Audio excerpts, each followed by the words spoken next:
Hello everyone, welcome to the Junkie Dolphin Gaming Pod. I'm Mark and as always I'm joined by Matthew. Hello. And Nathan. Hey up. How are we doing? Yeah, Aye, not too shabby. can he complain? Apart from, I just sipped a bit of my tea and it stripped the skin off my tongue because it was that warm. So I think I need to wait for it to cool a bit. Rookie mistake. Blow on it. Blow on it. Yeah, that would have been nice if I did that earlier. Yeah. But I've learned from my mistake, so I'll do that next time. Well, at least you've not spilt it on yourself. Yeah, very true. Yeah. But the day is young. Well, it's been a slow news couple of weeks, hasn't it? Yeah, not much at all. Not much. Not much has happened at all. Nope. Who are we kidding? Where do we even start? Shall we start with Xbox? Yeah, I go think on. you got to start with the biggest one, ain't you? Yes, so last Tuesday I think it was, wasn't it? I believe. A series of documents from the recent Microsoft versus FTC case ended up becoming leaked online somehow. Did they ever get to the bottom of how it happened? Do we know? Or who was responsible? So I think I read this. It was something like Microsoft had passed these documents over to the courts. I think they didn't make any mention of them like needing to be redacted or if they need to be like classified or something like that, and they just ended up on like this court's Public domain or website. something. Yeah, and it was just like, oh well, free reign for everyone. Yeah. Well done there. Obviously, there's a lot to talk about in this, but shall we just begin initially with Phil Spencer's emails? Yeah. Did you read this?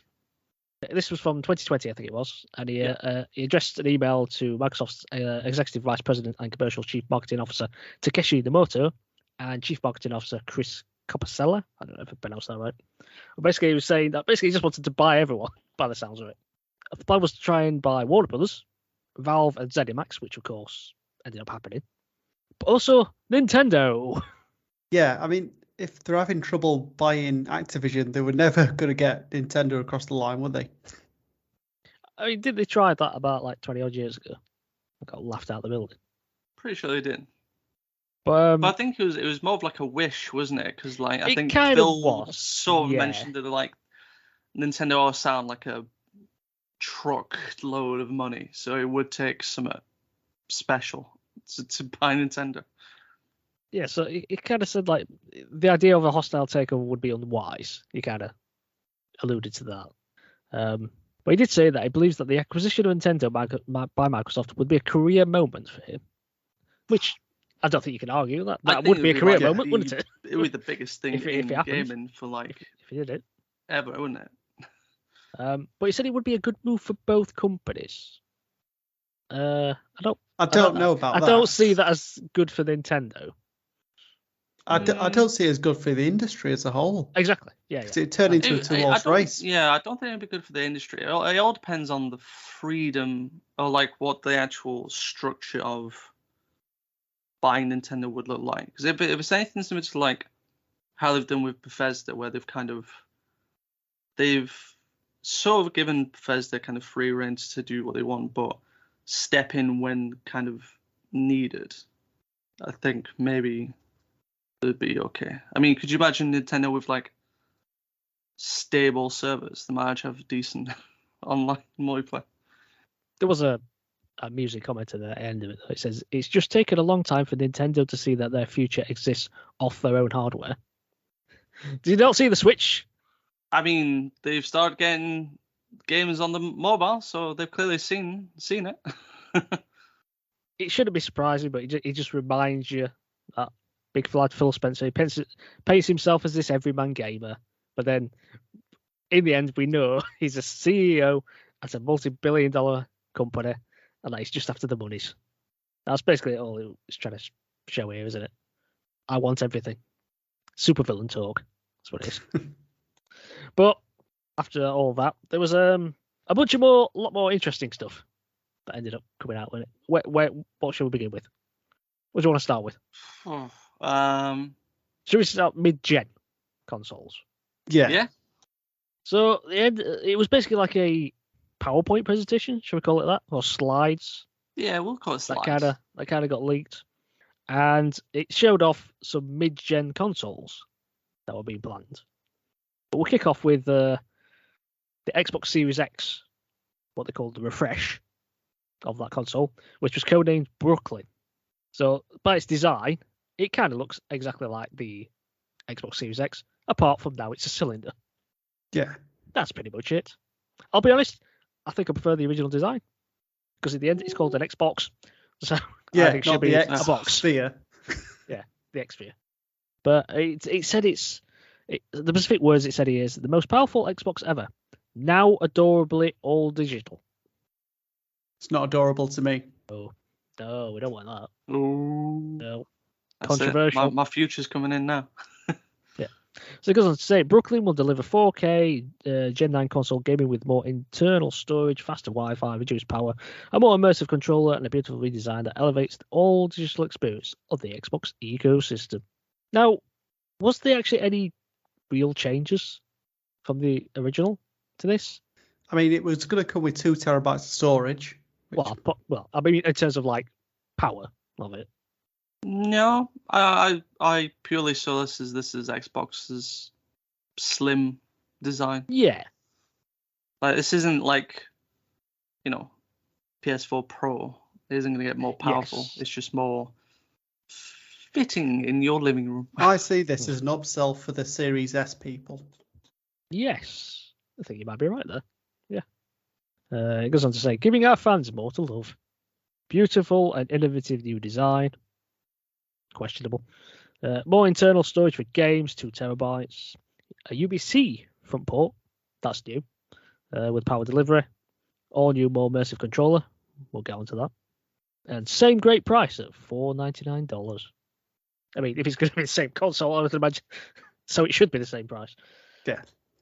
But it just go on to say updated technologies. All new Southbridge to modernize I/O and sustainability efforts. No idea what any of that means. Wi-Fi 6E radio for better throughput, latency, and interference mitigation. Words. BT 5.2 radio for improved accessory experiences, and a 6mm die shrink for improved efficiency. I'm sure that means good things, but whatever. Improved sustainability. Reduced PSU power by 15%. New low power standby mode is 20% off the current XSS standby mode. Increased use of PCR on housing to over 30%. Don't know what that means either. And 100% recyclable packaging. Packaging? Is that the box it comes in? Or are we talking about what it's actually made of? I'm confused about that. I'd say packaging is the box. It's clearly the actual console. 100% recyclable. There you go. Saving the planet. Chucking it in bin once you're done. So, we knew that's why he won that Green Award the other week. Yeah, that's it. Exactly. See, they knew. Yes. They knew. Yeah, they knew. So that's that. Gonna get one? Hell no. Well, if it's coming now, we never know. I'm keeping my Series X. Personally, as someone who doesn't have a Series X, I'd be quite tempted by this. 2 terabytes, lovely. To be honest, for you, Matt, it probably makes sense because of like the way that you consume games, and you get the extra memory as well. That's it. It's all about the memory game. But before we carry on, we should say that these are a year or two old. These things. Yeah, so 2-3 years, something like that, isn't it? These could have very changed quite a bit now. Because this was touted to come out in 2024, weren't it? And you'd have thought we'd have heard something about it by now if it was going to happen. Not necessarily. They could very well shadow drop it. Well, there was a timeline before. I don't know if you saw it, but there was a timeline when these things would get announced. But we'll get onto that. And then we got the refresh of the other console, the Xbox Series S, which is codenamed Elwood. And Elwood would deliver Gen 9 console gaming with more internal storage, faster Wi-Fi, blah, blah, blah, same thing as everything else. More internal storage for games. Now, what was the storage for the original one? Because this says 1 terabyte. The Series S? Yeah. So the Series S had 512. And then they brought that black one out with 1 terabyte. So it seems like that. This is the same same one, here. Yeah. Yeah. So, that's it. We've already got the new. The future is now. Same price, $299. Good. And it's got pretty much the same stuff I mentioned earlier. I'm not going to go through all the technological aspects for it. It looks exactly the same, from what I can tell. Unless you can see any differences that I'm unaware of. No. Right, there we go. That's answered the question. There you go. Yeah. And then we got another piece of hardware that was leaked. A new controller. Now, how do you pronounce this? Sebile? Sebile? I don't know. Sounds Sebile. about right. I'll tell you a word for either one of those. Sebile. It says the world's best controller. Who knows? Arguable. Now playing on a screen near you. Is it? Interesting tagline. And then it's got like a bunch of comments, and it says ubiquity. Play anywhere. Xbox Wireless 2. Direct to cloud and Bluetooth 5.2. Seamless pair and switch. New mobile phone app features. Don't know what that means. C-pair devices in cloud. Managed devices and accessories. Immersion. This is where we get into interesting things. Precision haptic feedback. Nix that one off PlayStation. Yeah. Wonder where that idea came from. VCA haptics. Got it as well. VCA haptics double as speakers. An accelerometer. And quieter buttons and thumbsticks. I like the clicky. Yeah, we don't want quieter. We want louder. Sustainability. Do good, feel good. Rechargeable and swappable battery. Hallelujah. It's about bloody time. Yep. Recycled materials and less resin. Repair and disassembly. That's good. I like that. Durable and reliable. New modular thumbsticks. Yep. Improved longevity. Good. And continued build improvements.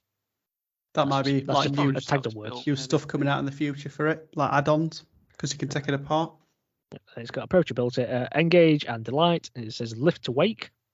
I like that. That sounds cool. Lift the controller wakes up the console, maybe. Because you can connect it to wake the telly as well, can't you? So it wakes the console and the TV. So that'd be pretty cool. Are we really that lazy to push a button? Yes. That's what Alexa's for. Yes, come on.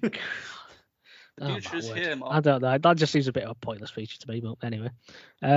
Same ergonomics as Merlin. What's Merlin?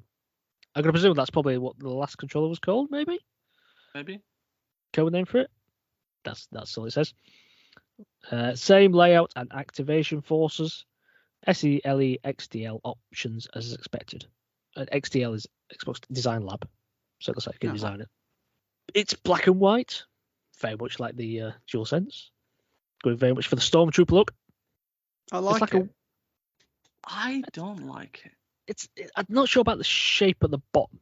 Looks a bit. It's weird how it's kind of straight. like it's kind of got like a block, like a black bottom, but it looks like it's just been like cut off. Yeah, it's like it's meant to be like you've got. It reminds me of those cars where it's like there's a top that was designed clearly for one car, and the bottom just doesn't look like it belongs to it at all. You're like, what?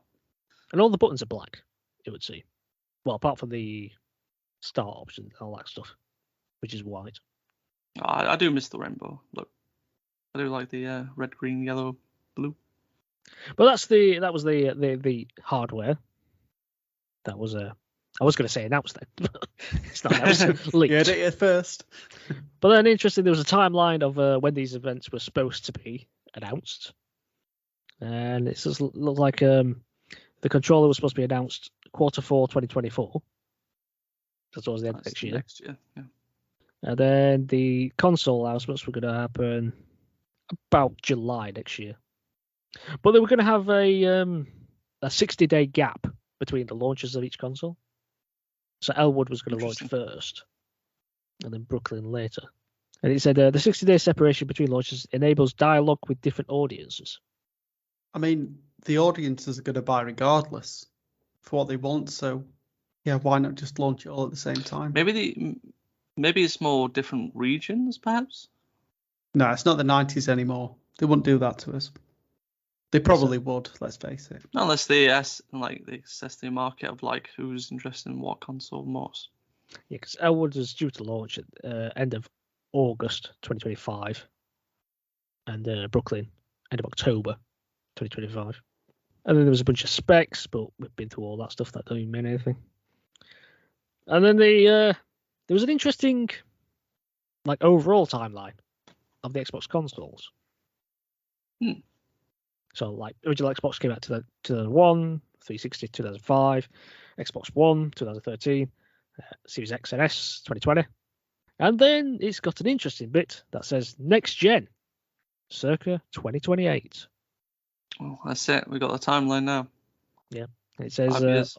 underneath it just says cloud hybrid games and immersive game and app platform, which doesn't say anything, but there you go. That's what it says.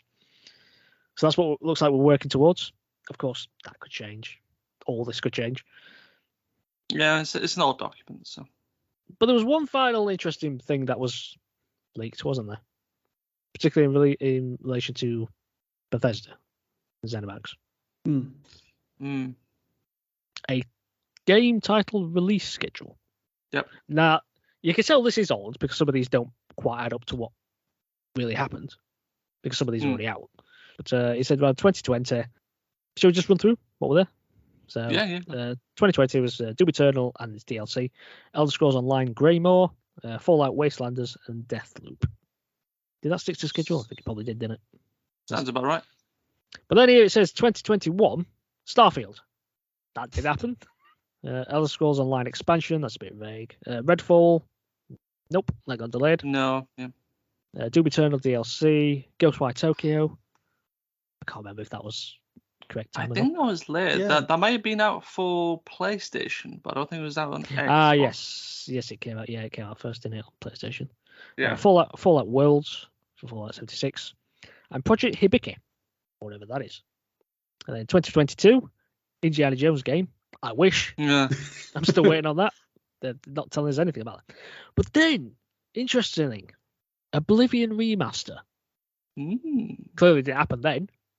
No. Is that? Sounds like it was on the cards. Is it just delayed, or has that been canned? I'm just surprised it's not happened already.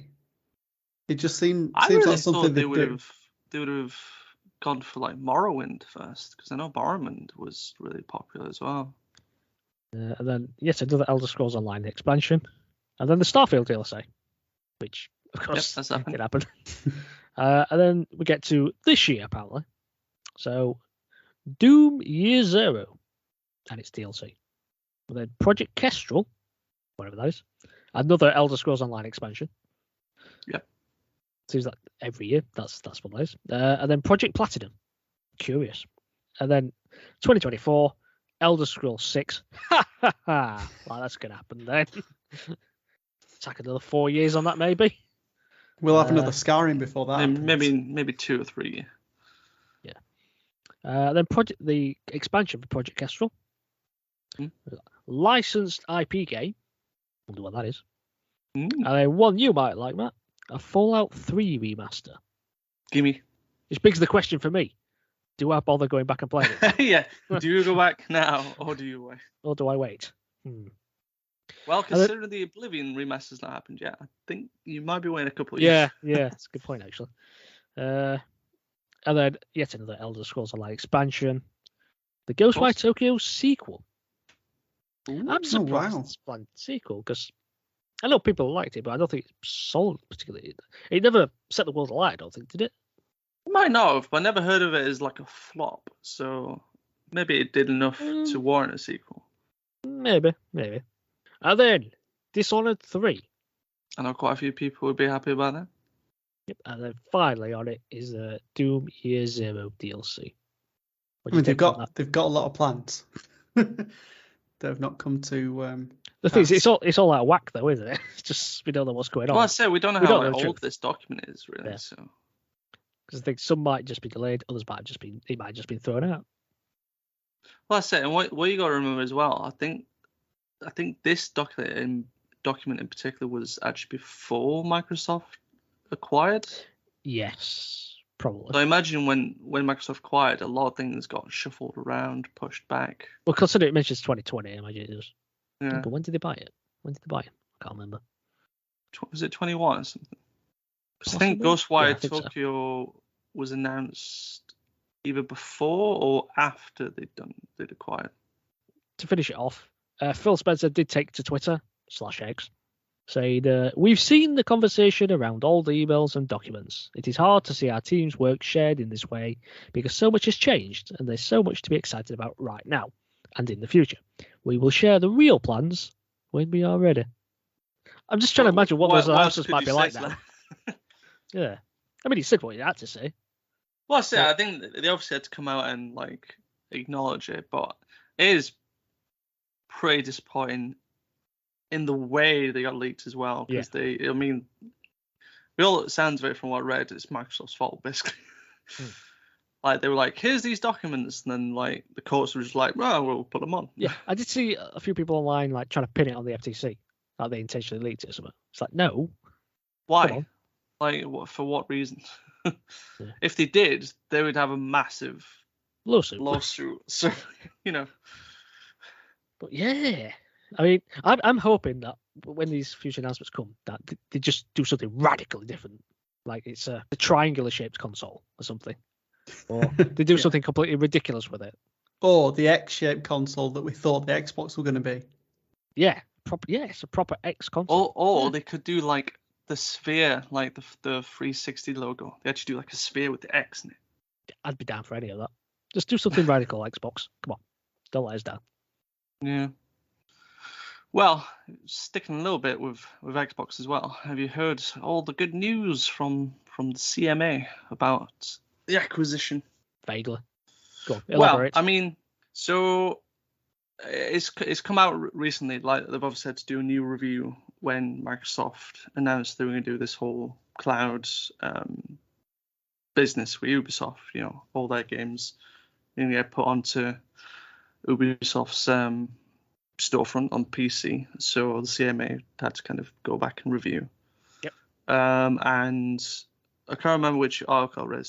There's a couple of them going around, but provisionally, the CMA are going to approve the acquisition. Of course they are. It's always going to happen. We know it was. So they are essentially the last stumbling block for Microsoft to take over Activision Blizzard. So looks like it's going to happen. Well, at least that's over. Now they can pave the way for the Nintendo acquisition. Yeah. Oh no, I don't want that to drag on for years. That would go on even longer. We'll still be here in 2028 when the next gen console comes out. Well, I mean, that's not going to happen. They're not going to take over Nintendo. I mean, if there was one company could take over, they could take Gearbox. Is Gearbox that interesting? What do they do apart from Borderlands? Can't recall now. I know they made that Aliens Colonial Marines. I heard that was received well. Yeah, fantastic game that. Exactly. Well, they did Duke Nukem Forever. That's all we need to know about them. Case closed. Yeah. Should we move on to other news? Yes, because we had two big presentations from our friends at Nintendo and Sony. Which one do you want to start off with? Flip a coin. Flip a coin? I flipped it. It's heads. That means Nintendo for some reason. Yeah. Well, Mario's got a head, so we'll go with that. Oh. Yeah. What? Okay. Well, I did say Mario gets head. So. Well, anyway. Right, well, yeah, we had our Nintendo Direct. He's got a tail as well, but let's move on. Stop it. Anyway, right. Yeah, go. We'll try and blaze through this because I think I counted there was over like 30 games that got shown off. So there were 30 remakes that got shown off. There wasn't 30 remakes, sure. Right, so we start off with Splatoon 3. We got to see their new expansion, didn't we? We did. Yeah. Side order. Side order, that's what it is. Loads of ghost fish flying around. Yeah, I couldn't tell if they were ghost fish or like electronic fish. It was a bit unambiguous. So, but anyway, it's like a new I suppose survival mode. I think you have to make your ranks through this like tower to get through. So that should be good for anyone that's got Splatoon 3 and is looking for some more single player action. Yeah. So $22.49 in British pounds or $24.99 in euros if you want to buy that. Yeah. Release date was spring of next year. Then we had our first of quite a few remakes that are coming to Nintendo Switch. Mario vs. Donkey Kong. Yeah, because this were originally on the Game Boy Advance, weren't it? I think so, yeah. So essentially, the whole plot point is that Donkey Kong is jealous of these like little Mario toys, and so has stolen them because why not? Mario, puzzle platformer. It needs to find these keys by the looks of it to get out of the levels. I thought that was quite interesting. That was it. Yeah, you click keys, so you can like observation and action. Yep, that's it. That's what we like. So you hit switches, you move platforms around, get the keys, get out of there, and beat up that bad old Donkey Kong for stealing your toys. Poor Donkey Kong. Yep. There is co-op as well, so you can play with a friend where they can be Toad. Okay. And you can do a handstand jump. Ooh, yes, that was important. Yeah, that was important. And a backflip. Yeah. At the good old Super Mario 64 days. How athletic is Mario? I know. There's no end to his abilities, is there? I mean, he's got his own sports game, so I mean, he has to be athletic. Well, yeah. That's it. He's in the Olympics every 4 years, isn't he? So yeah, that's it. And then he's got cars to drive, golf to play, and he never ages. Amazing. It's all this exercise. Yeah, clearly. Or drugs. It's all them shrooms. It's all them shrooms. Exactly. Yep, that's it. Exactly. All those magic shrooms. Yes, so we had a release date there as well. That is the 16th of February next year. Then we got to see another look at Prince of Persia: The Lost Crown. The more I see of that game, the more it reminds me of Metroid Dread in a good way. So I'm happy. I got to see some of I think a little bit more footage of like the traversing and some of like the boss types as well. They look fun. I reckon those boss fights are going to be quite fun. To be honest, it looks a bit too difficult for me. Like I played a bit of Metroid Dread and I couldn't get half an hour into it without getting my arse handed to me. So it is notoriously a difficult game. So yeah. Release date there is the 18th of January of next year. Then we had Horizon Chase 2, which is a sequel to, well, I suppose the first one, a racing game. Don't know what else much to say about that. Brum Brum. Brum. Yep. Arcade racer, 4-player co-op. Yep. Local or online, and it's out now. That's a good point. It is, yeah. That's a good surprise. I always like these directs when they do that. There's always a couple of games you get to see and they're out now. It's like, oh, that's cool. Super Crazy Rhythm Castle, a RPG / rhythm game. It's a rhythm game, so I'm not going to be very good at it. Nathan's got no rhythm. I've not. I've got 2 left feet. Yep. Seemed interesting enough. To be honest, the track sounded pretty cool. Because they're all from Konami, aren't they? So you're going to have like classic Konami tile tracks, which sounds pretty cool. That is the 14th of November of this year. Spy X Anna Operations Memories. Or was it Anya? Probably Anya. You're probably right on that. I recall this is like it's like a little slice of life game, isn't it? Where you've got to put together a photo diary. Yeah, you play as like a little girl. You're taking like you want to put photos of the memories that you've got with your family and that. I imagine with these type of games there'll be some of mystery that's probably involved in it as well. Not cute enough. That is out next year. Now, one of the bigger ones that we got to see a little bit more of was Super Mario RPG. Yet another remake, as Nathan will probably point out. So, I mean, this just looks like the classic, but it looks like they've done a little bit more to it now as well. Because I think they mentioned that when you time your attacks, you get to actually damage the whole pie, which sounds new, I think. Pretty cool. I mean, I've got very little memories of playing the original, but I do remember playing it. And it was fun from what I did. So definitely looking forward to probably picking this one up. If you guys got any thoughts on? Well, you fill the action command gauge to unleash a triple move. Oh yeah, you got like triple moves. I mean, sorry, like Final Fantasy-esque team moves. You mentioned the post-game boss rematches. Yeah, that's new as well, if I recall. Probably not going to be able to get past them the first time. Never mind post-game. So. Yeah, maybe. I might give it a go. I played a little bit of the Japanese one, but obviously I don't speak or read Japanese, so the language barrier is a bit difficult. A bit difficult. Just a bit. So I'm just clicking buttons and hoping for the best. But yeah, I might pick this up at if some it was point. in English, that's what I'd be doing anyway. Yes. But yeah, that one's out on the 17th of November. Then we got a couple of games that are being remastered / made for the Switch, called Another Code Recollection, and stars 2 games. I think one was on the DS. Yep.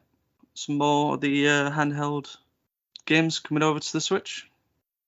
This is very much like a text-based story adventure thing, where I think you have to like solve mysteries and puzzles and get further into the story and work out what's going on. This one, very obviously anime inspired as well. I thought this looked quite good, to be honest. It could be, because these types of games always could have like a really good like story and twists and like a really nice mystery that this could be quite satisfying to like work out, especially if the puzzles are good to solve as well. So yeah, could be cool. I think that was scheduled for the 19th of January next year. I think I've got it down. Then we got to see Peach's game, Princess Peach Showtime. I quite like the look of this. It looks quite charming. I just like the whole change of form thing. Yeah. Oh wait, like you go play as like a Sword Fighter Peach. Yeah. Detective Peach. Patisserie Peach. That was an interesting one. Kung Fu Peach were my favourite. Yeah, Kung Fu Peach.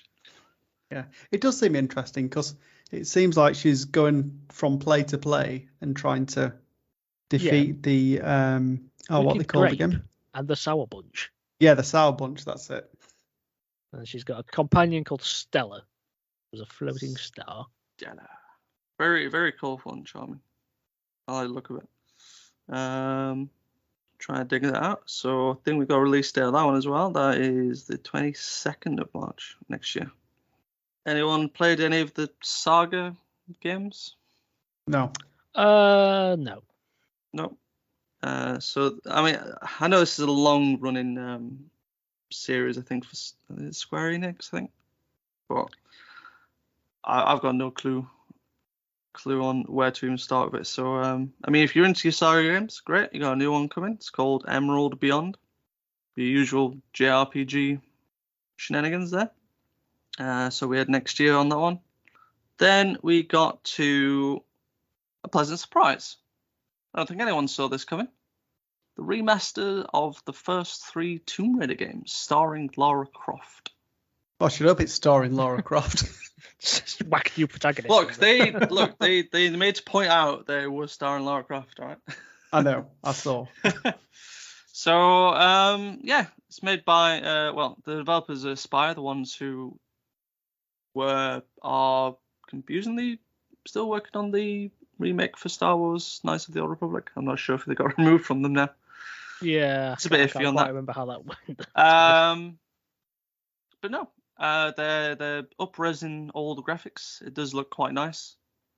My thing about it is going to be the controls, and will they update them or potentially keep them as they were? I think they'll be as they were, to be honest, mate. Because you can switch between the old and the new graphics. Yeah. I can see it being a bit janky if... That's a nice little touch as well, be able to switch. So they did that on Halo Anniversary. That was quite cool. They did, yes. Halo Anniversary did. I think quite a few like remade games have done that. So you go from triangles to spheres, if you know what I'm talking about, guys. I mean, right, well. It will also include all the expansions and the secret levels. Yes, they will. Yes. Yeah. Do you know what? I'm looking forward to this. This is out on the 14th of February, so it's perfect because I'm going to get it Lisa for Valentine's Day so I can play it. Because we all love Lara Croft. Yep, that's it. Yeah. Next was a new look at Detective Pikachu Returns. My man. I pre-ordered your man, this. Mr. Tim. I can't wait. No, not Mr. Tim. Pikachu. Yeah, Pikachu. Oh, sat there in the window drinking his coffee. That's it. Living his best life. Yep. I can't remember what he said. Supping. So, as it was in the original game, you'll be solving mysteries where Tim talks to the humans and Pikachu talks to the Pokemon. But you're gonna have some partner Pokemon that are gonna help you out in your mystery solving as well. So we got to see Growlithe, who looks to sniff out some clues. There was a couple that I missed out. If you can fill in, I remember Darmanitan. Yes, Smashes rocks. Who smashes through rocks and helps clear the path. And then we got Luxray. Then we had Luxray, who looks through walls. Somehow looks through walls. Don't know. That seems cheating, but anyway. Use it as Luxray. Yeah. There we go. Clues in the name. Yeah. Yep. Seems to be. I think there's mystery over his dad as well. I think his dad's still missing. Yeah, searching for Harry. Harry Goodman, I think. Went out for that pack of smokes and never came back. Yep, that's it. So yeah, that is out pretty soon, I believe, the 6th of October. Yep, not long at all. Yep. Not long indeed. This next one looks absolutely hilarious. This is the one. This was the one for me. This looks tremendous.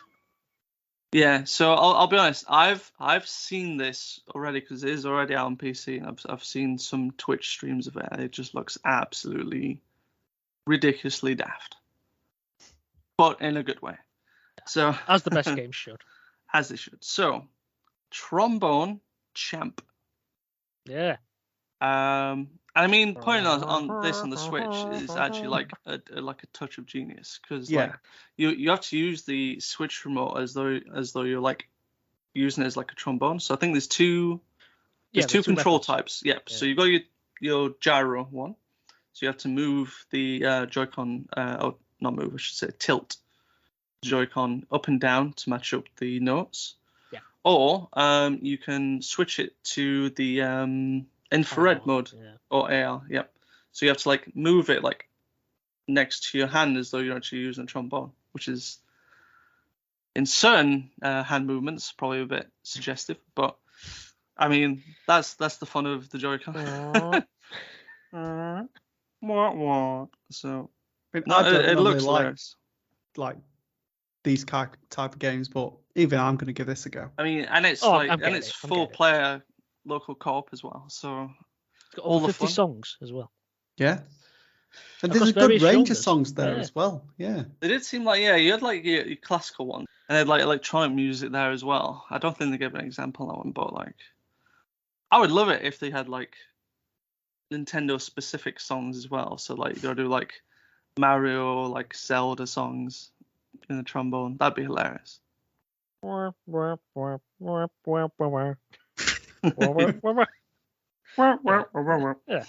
And I believe it was good news. It's out now. Hey! So get on it when you can. Right. Battle Crush, our next game.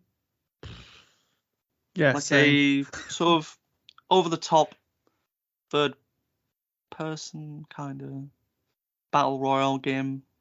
Where it seemed very melee based. You played as like 15 heroes based on different mythologies. Yeah, different mythologies. Although I don't think they really give good examples of what those were. Three-man teams as well. I'll give it credit. I thought the uniqueness of it was that typically in like battle royale games, you've got some sort of like shield bubble that's closing in. You have to get to an area before it like closes in on you. You have to like obviously fight off everyone else. But this one was more like, the ground falls underneath you, so you have to like last on these platforms, which I think is unique. It's a different take. Yeah, it's a different take. And I think that was out next year. Yeah, next spring. Sorry, yes. Oh, I think there was going to be a closed beta test in October as well. So if you want to get into it, there you go. Right, next game, War Tales. This was like the part of the direct that things started being a bit. Yeah, so this was the open world tactical RPG, up to 4 online players, and it's a timed exclusive out now.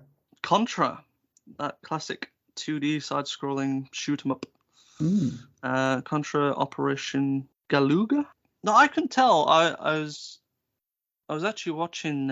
I'd watched the direct and I was watching YouTuber who like watched it as well, and they made mention of like this might be some form of remake potentially. I'm not sure.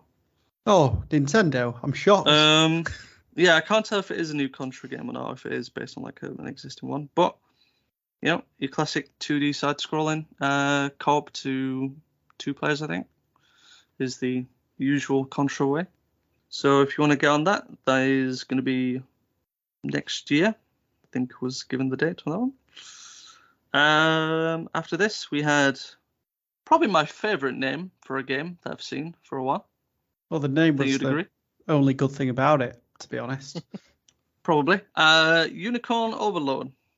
It's a memorable name, but not the most memorable game that I could actually remember. I do apologize. I'm sure they put a lot of work into it, but it just looks like a generic RPG where the characters just mumble a load of crap about saving world and friendship, but it does not mean a thing. It's out the 8th of March 2024. Yep. Get it if you want, don't get it if you don't want it. Yep. On to the next one. Yep. Another port of a 3DS game. The one that I've not played and probably would actually look forward to playing it at some point. Luigi's Mansion 2 HD. This looks really good. Graphically, it's probably on par with Luigi's Mansion 3. I mean, I know obviously it's going to be on the same platform, but what they've done in terms of getting that game up to scratch, done a really good job on it.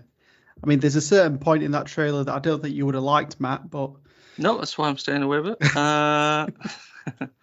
No, it wasn't too bad. It's fine, but no, it was a lot of fun. Funnily enough, I've never played a Luigi's Mansion game. Really? So, yeah. Oh. I would like to get onto this. I'd love to see if they could actually port the original over as well. I don't think too many people played it on GameCube, or at least not what I've heard. Really? Yeah.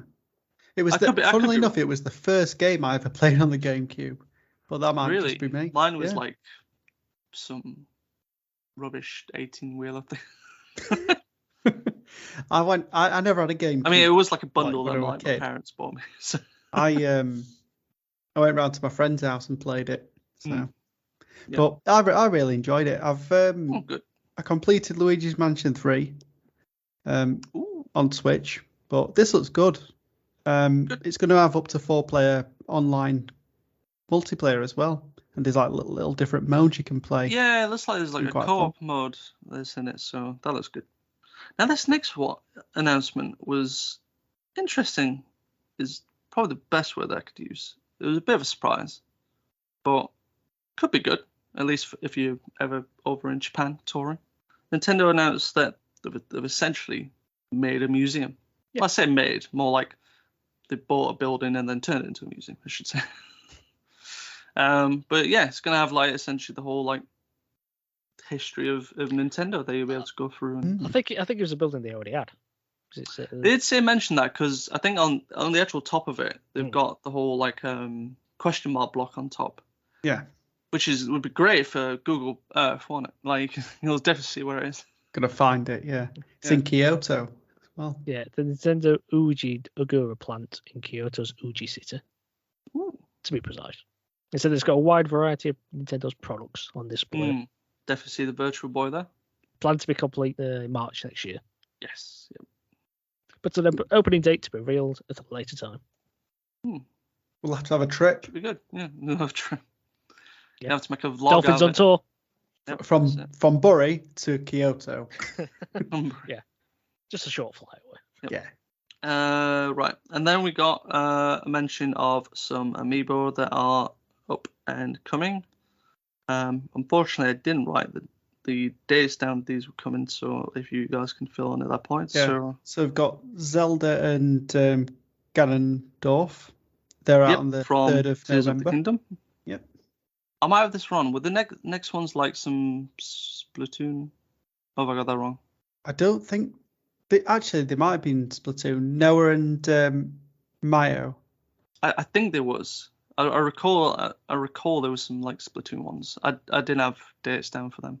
So they're out on the 19th of January, and they were Sora from Super Smash Bros.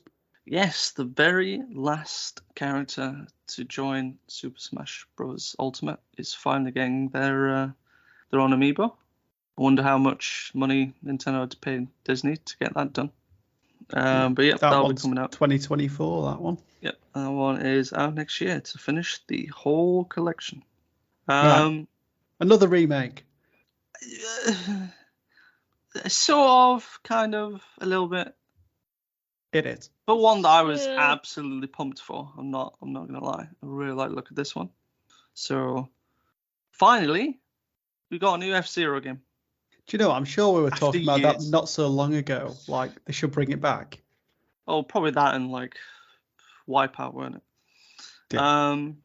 But finally, yes. Maybe not the F-Zero game people thought that they wanted, but I mean, it's still a new one. So it's called F-Zero 99, and as you might have taken a gander at that title, it's following the trend of Tetris and what was the other one? Super Mario 99, I think that was. Yeah. Super Mario Bros. 99. Yep. So as it's in the name, it is a battle royale-esque take on F-Zero, where you and 98 other daring racers go around Mute City and other tracks and fight to see who comes first, pretty much. So there is like a couple of different modes. There's like the traditional kind of single race where you're going against 99 others. And then there's going to be other different game modes that get introduced throughout its life cycle. So I think there's a Grand Prix one as well, where it's like a series of 5 races where each race whittles down about 20 cars until the last one where there's just like 20 left, basically. You have to try and win it. So they've got a couple of different new gameplay elements here where there's this like gold bar that builds up when drivers kind of crash into each other, and they like these orbs come off from them. If you start collecting them, you fill this bar up. You then next time you boost onto this like upper track. There's like basically like a shortcut to victory, basically. It doesn't last too long, but you do get to like get out of the way of the queue and stuff. And yeah, I think it looks absolutely fun. I think it's cool that it's in the SNES graphics, harking back to the original F-Zero, and that is out now. So if you do want to get your hands on it, well, the Switch Online I mean, members. It's out for Switch exclusive Online for active Switch Online members. I should make a mention. So it's also compatible with the SNES Switch controller if you want to play it like old school. Which is also exclusively for Nintendo Switch Online members. Yeah. So then we moved on to a couple of League of Legends games. I'll have a kip while you talk about this. I mean, I don't know what else to really mention of them, other than one of them is called Bandle Tale, a League of Legends story. And the other one was called Song of Nunu, a League of Legends story. Great, let's crack on. Yeah, I don't follow League of Legends, so I do apologize for those. Let's move it onto WarioWare. Yep. Very good. WarioWare, move it. This looks hilarious.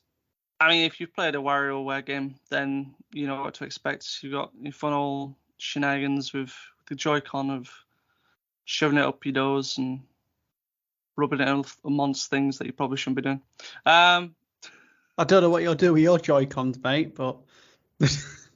So that's why they're called Joy-Cons, right? Exactly. Clues in the name, yeah. So, you know, you got a collection of all your mini-games, some based on existing Nintendo IPs. Like, there's typically like a Zelda one where you just like, you have to cut something down or you have to collect something real quick.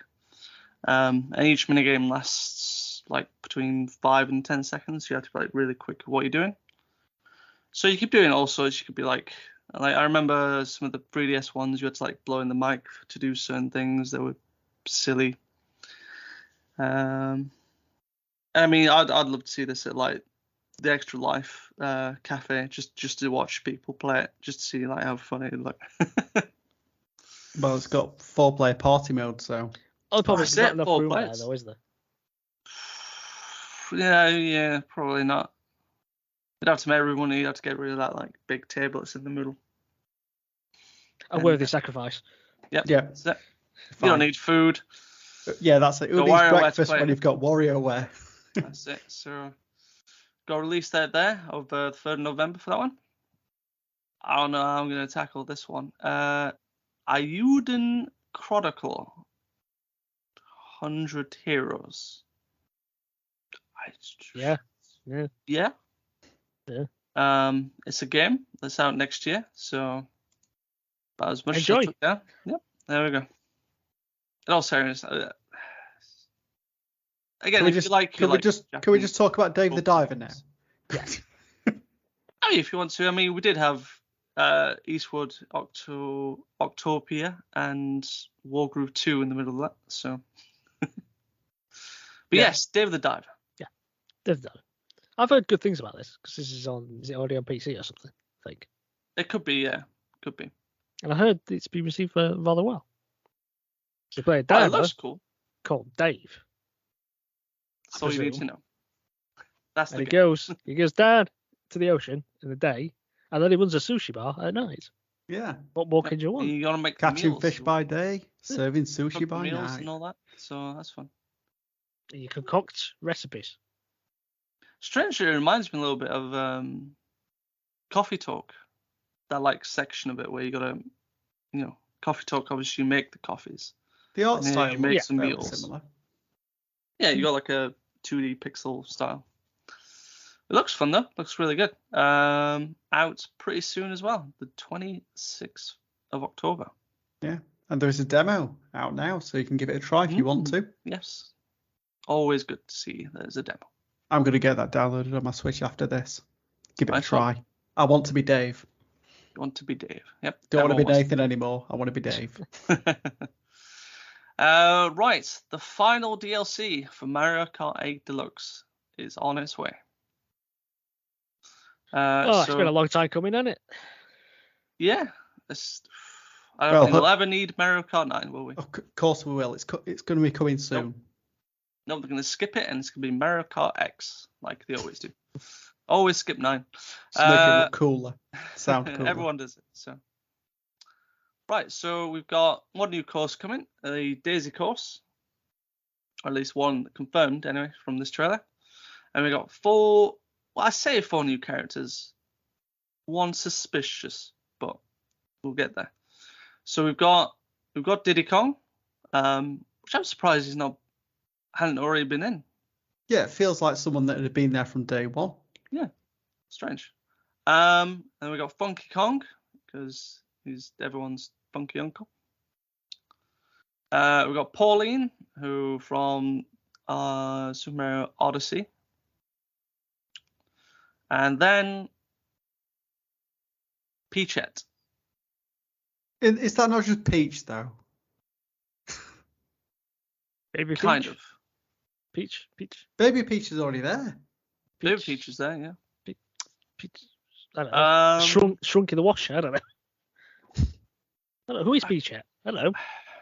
I'll be honest. I've never even heard of Baby Peach. So when I said that, I just thought that was. So if I recall, it was something that I think came from one of the most recent 2.5D Mario games. I think it was the Super Mario 3D Land, I think. It's on Switch. I could be wrong. So what we established here is this is just padding this out. Is that what we're saying here? Yeah. In effect, okay. it's essentially Peach, but she's meant to have a power up that gave her the name Peachette. In effect, a power up that gave her the name Peachette. That is the worst power up I've ever heard of. I mean, there's more to the power up than just the name. Okay, but that's the name of. Okay, but that's what you said, so. I'm running with that. The power up's not going to do anything in Mario Kart, so what does it matter? Yeah, it's just you could have picked anything else other than this. This is the last character you give us. Yeah. So, but I mean, it's all out in winter this year, so look forward to the end of Mario Kart finally after 2 consoles. Sorry, just one thing to mention. There's going to be a physical booster pass available from the 6th of October. Ooh. Oh yes, the booster course pass. So you get like a physical edition of it. Yeah, so I think I'm going to get that because obviously I've not got the expansion pack. So I think I might pick that up so I can have all the courses and all the characters and everything. Good, awesome. Glad to see they're giving more options to access the booster course pack. Back. I got a physical. There's going to be a physical booster course pack. How's that work? So is that going to be a separate cartridge? Is that going to be like a download code? Well, that's what I'm thinking. I can imagine it being a download code. I didn't see any more information on it, just that there wasn't going to be a separate pack available for you to purchase. It's going to be. Code. Yeah, I would have thought it would be. I mean, it'd be great if it was all on a cartridge, but it's not going to happen, is it? So. No. Right. Back to Among Us. We got a new map, the Fungal, looking all mushroomy and jungle-like. Yeah. Obviously, there'll be new tasks to complete, and I'm sure new ways of the sus to get around, as always. So I felt sorry for the red Among Us thing. Gets yeeted out back at ship. But saying that, he was the driver. Yeah, but I mean, he was on a... Yeah, but he parachuted down. As the mushrooms attacked. Yeah. So he deserved to go first. Yeah. So I believe we had the date of October. I don't know if we got an exact date. I think it was just October. But that's my notes, and that's what I got down. Right. Then we had a montage of Nintendo IPs getting thrown out all at once. Some we have already seen, so I've not jotted down the order in which they appeared. Only what I saw was new that hadn't appeared in the Direct yet. So the first thing that I had down that I saw that was new was Pokemon Scarlet and Violet, the Teal Mask Part 1 DLC. Got a quick glimpse of all that's new in that. And that is out, well, now. So if you want to get on with that DLC, you can do. I have nowhere near getting anywhere there. I don't even have one gym. I don't even have a gym badge. So I've got all that to look forward to. Sorry, that makes two of us, Matt. So I won't worry about that. That's all right. Yours I can't believe that, Mark. You're an avid Pokemon player. I can't believe you've not got through that yet. Oh, how have you not? How dare? He's just finishing Zelda Tears of the Kingdom, so. Yep. Yeah, that's it. Yep. That's a big old game and all. That's a big old game. Right. Next thing we saw that was new was Pikmin 1 and 2 remasters. They are out on the 22nd of September. Out now.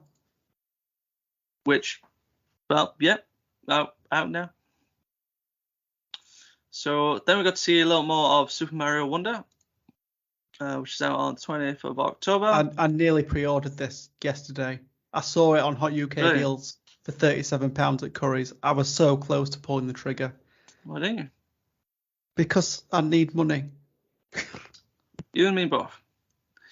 Right, then we got to see a little glimpse of the second part of the Pokemon Scarlet Violet DLC, which is the Indigo Disc, which is out in wintertime.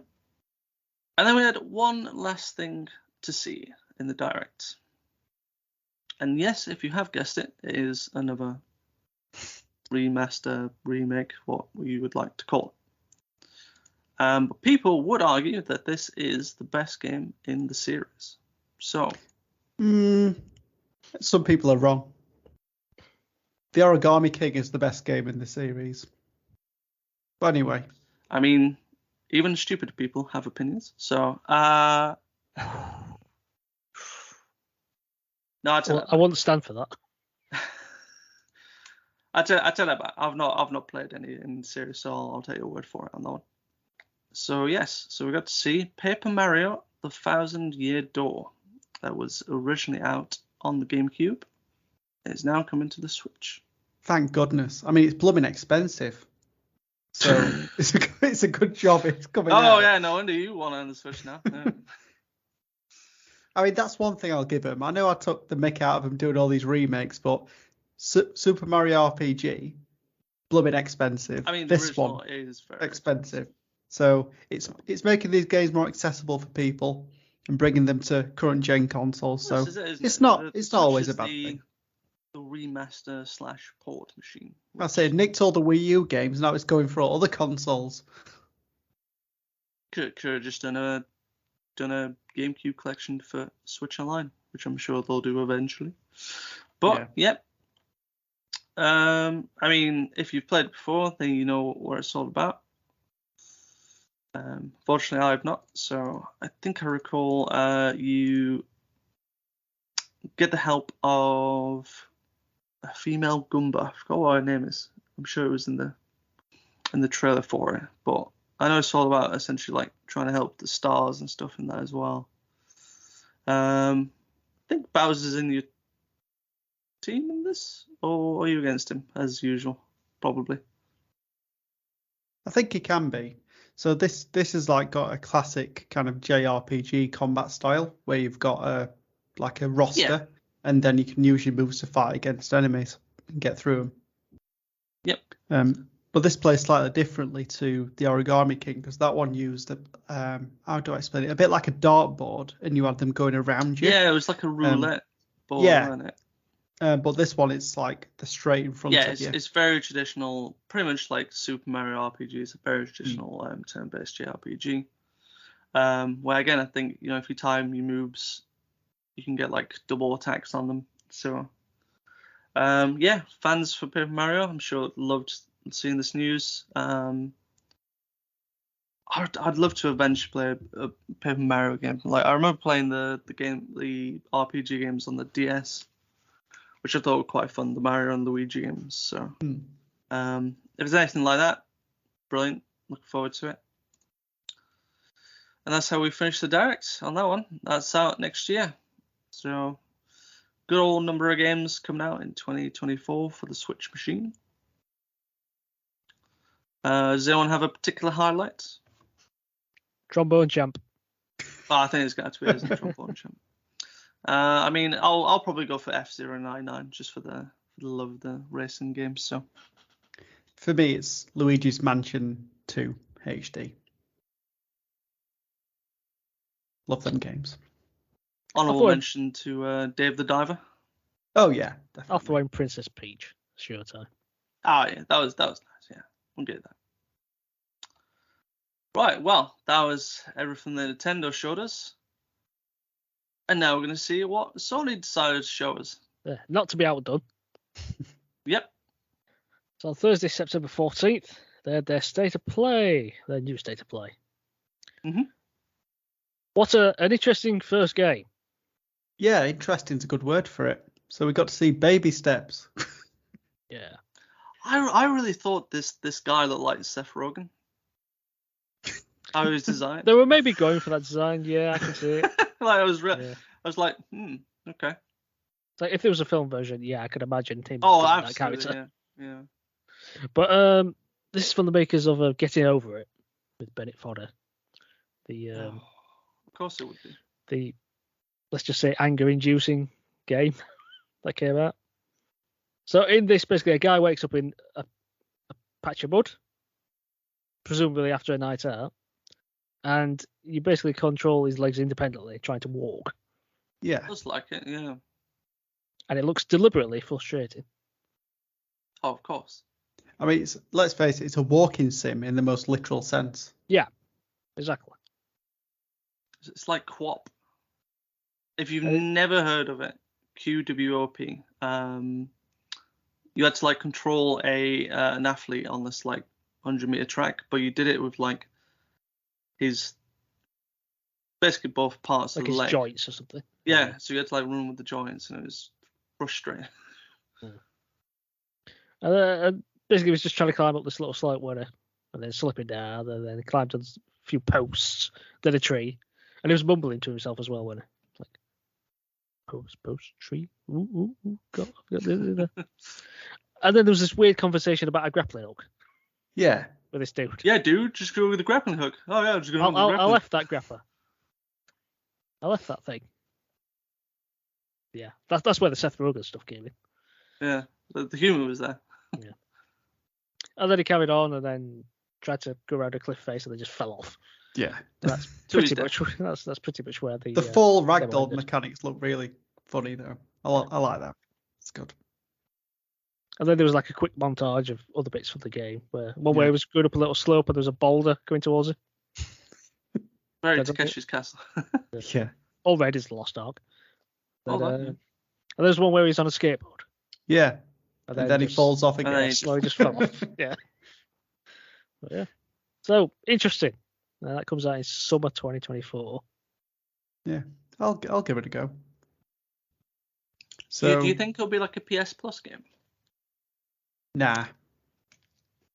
That's an interesting point, actually. It's the sort of thing I can imagine probably would. I could see it. I could definitely see it being like a taster. Like if you want to have the game and put it on PS Plus. Might be on something there. And then we got that incessant Roblox coming to PlayStation. The announcement we've all been waiting for. Yeah. Yeah, one for the kids. And the I don't know. Did you not see the Call of Duty clone that was showing up? For the kids. Wow, he's not wrong. Yeah, so that's coming to PS4 on the 10th of October. I don't know if it said anything about PS5 though, did it? I couldn't. Did they just say PS4? That's what I grasped. That's strange. Well, I can imagine it being on PS4. I'm surprised they wouldn't have like a PS5 version, but then I don't know how you would. Anyway, they'll probably whack it on PS5 as well. So probably. Yeah. And then we got some VR games after that. Yeah. So, I like the look of this first one. Yeah, if you've ever wanted to be a Ghostbuster, this one could be for you. Ghostbusters Rise of the Ghost Lord. VR. But I was kind of put off a minute initially when it said it's a multiplayer VR game. So you squad up with other people. Mm-hmm. It's going to be Star Trek Bridge Crew all over again, isn't it, boys? We're all going to buy it and never play it. Yeah. I want to be VR first. Well, yeah, and that. I don't. But you can style a character. You can upgrade your proton wand. There's gear. So you got turrets, shields, and decoys. And then you do it all to take on this big boss chap called the Ghost Lord. Yeah, that's it. But apparently it does have like a single player thing where I don't know if I read this right, but it said an AI ghost companion. Which seems strange if you're a Ghostbuster and you've got a ghost companion. I don't know. I might have read that wrong. I recall something like that, like some sort of companion that'll be with you. Yeah. Because at least that means I'd be able to play it on my own. So, that releases on October the 26th. Stacked. Yep. Stacked October, that is. This next one, though, God. I don't want to cry, but I might. Absolutely up my street. Yeah. Go on then. Well, we got to see a new look at the VR mode for Resident Evil 4 remake. Why would anyone play these games in VR? Why would you not? They like to be scared. Exactly. It's Some people thrill. are weird. Some people are just weird. Well, I never said I was normal. It frightened me playing it normally on the demo. Never mind playing it in VR. I'll admit, I do think there's going to be some parts of this that's just going to be like, oh, Jesus Christ. Just take the headset off and let them kill you. Del Lego, the big mutant that's in the lake, the one at the end of the trailer that was jumping over you. Oh, yeah. That's going to be a bit frightening. But I really like how this looks.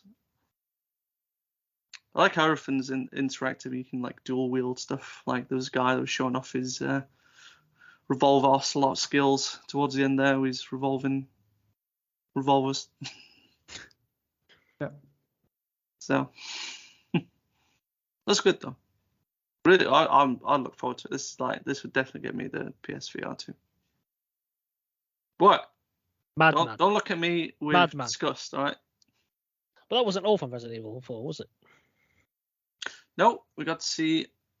Well, it's our first look at some DLC, a new campaign that's going to be in Resident Evil 4 Remake called Separate Ways.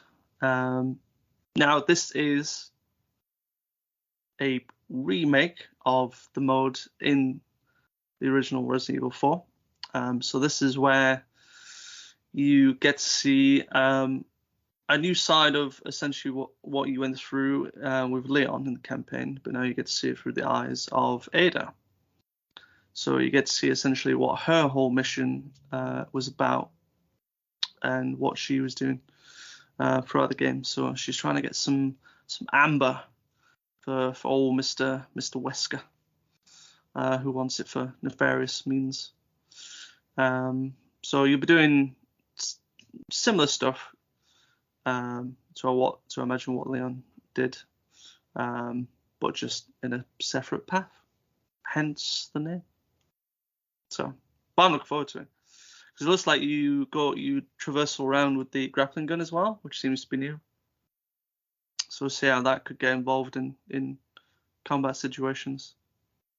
I will see that around. I believe they just said it's out now. No.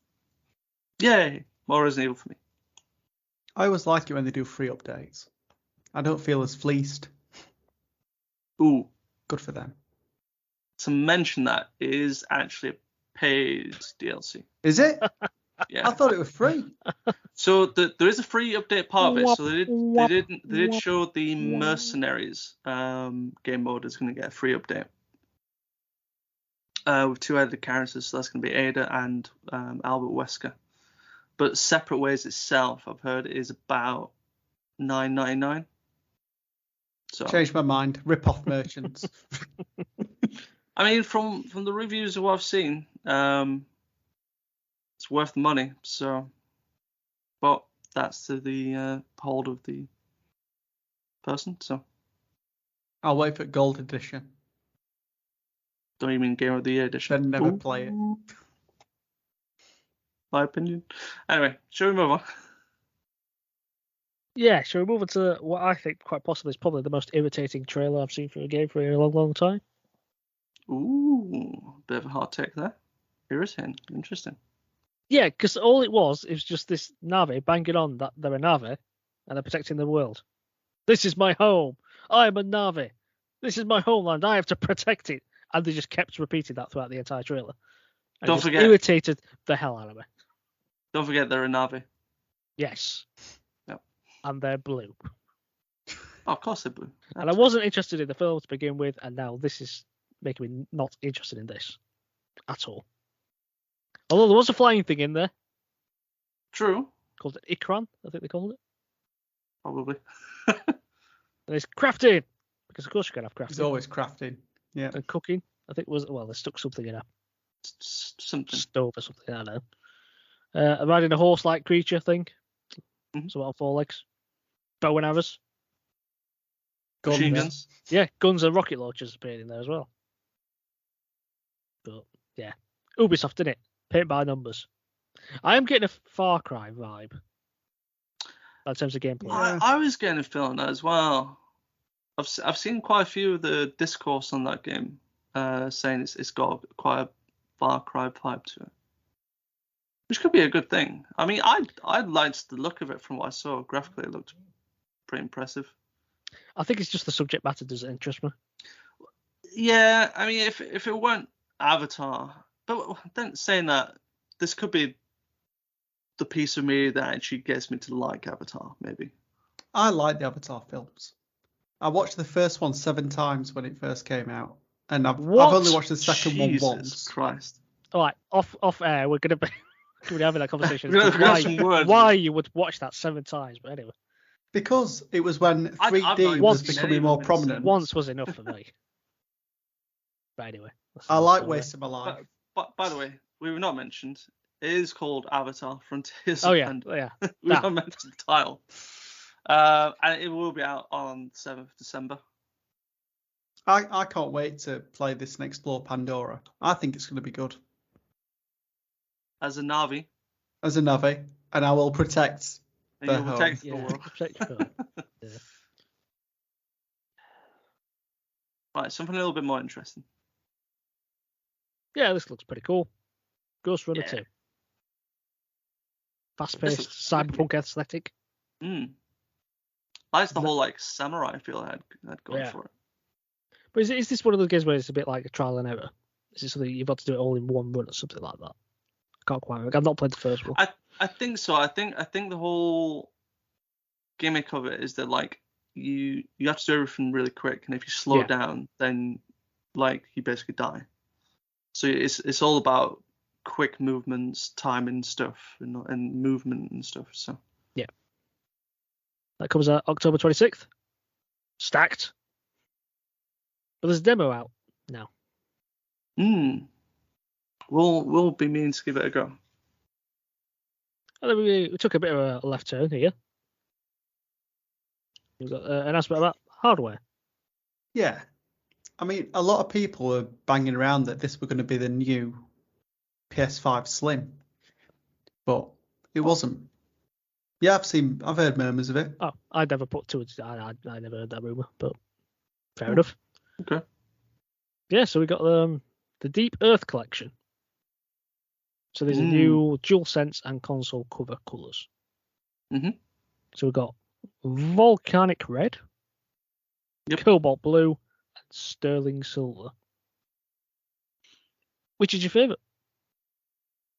I like Sterling Silver personally, but I like them all. They all look cool. They all do look quite nice, actually. Yeah. I'd happily buy any of them. I think I was leaning to Cobalt Blue. Looks like a really nice, standoutish blue. I think silver for me is just giving you a bit of nostalgia for PS1. Yeah, I think that's probably what drew me to that. Yeah. I mean, I know it's not exactly the same colour. It's grey, the PS1, but it's close enough. Closest we'll probably get. Well, they should release one. Well, until we run into like another PlayStation anniversary and they do it. Well, yeah. maybe. As it seems to do with every console. When did it come out? 96? Was it? PlayStation. Did it come out in 96? 4, was it? 4, I think. I think 96 was the Western release. All right, so we could see a 30th anniversary. Yeah. Like a faceplate and a controller for it. Yeah, I'd be down for that. But then we went back to the games, didn't we? To Helldivers 2. I don't know about you, but I kept thinking this was like a Star Wars game where you had a squadron of Stormtroopers. That's what it felt like. Yeah. I thought it was more like Starship Troopers to me. Well, and that as well, yeah. Like bang on that. Yeah, fair enough. Yeah.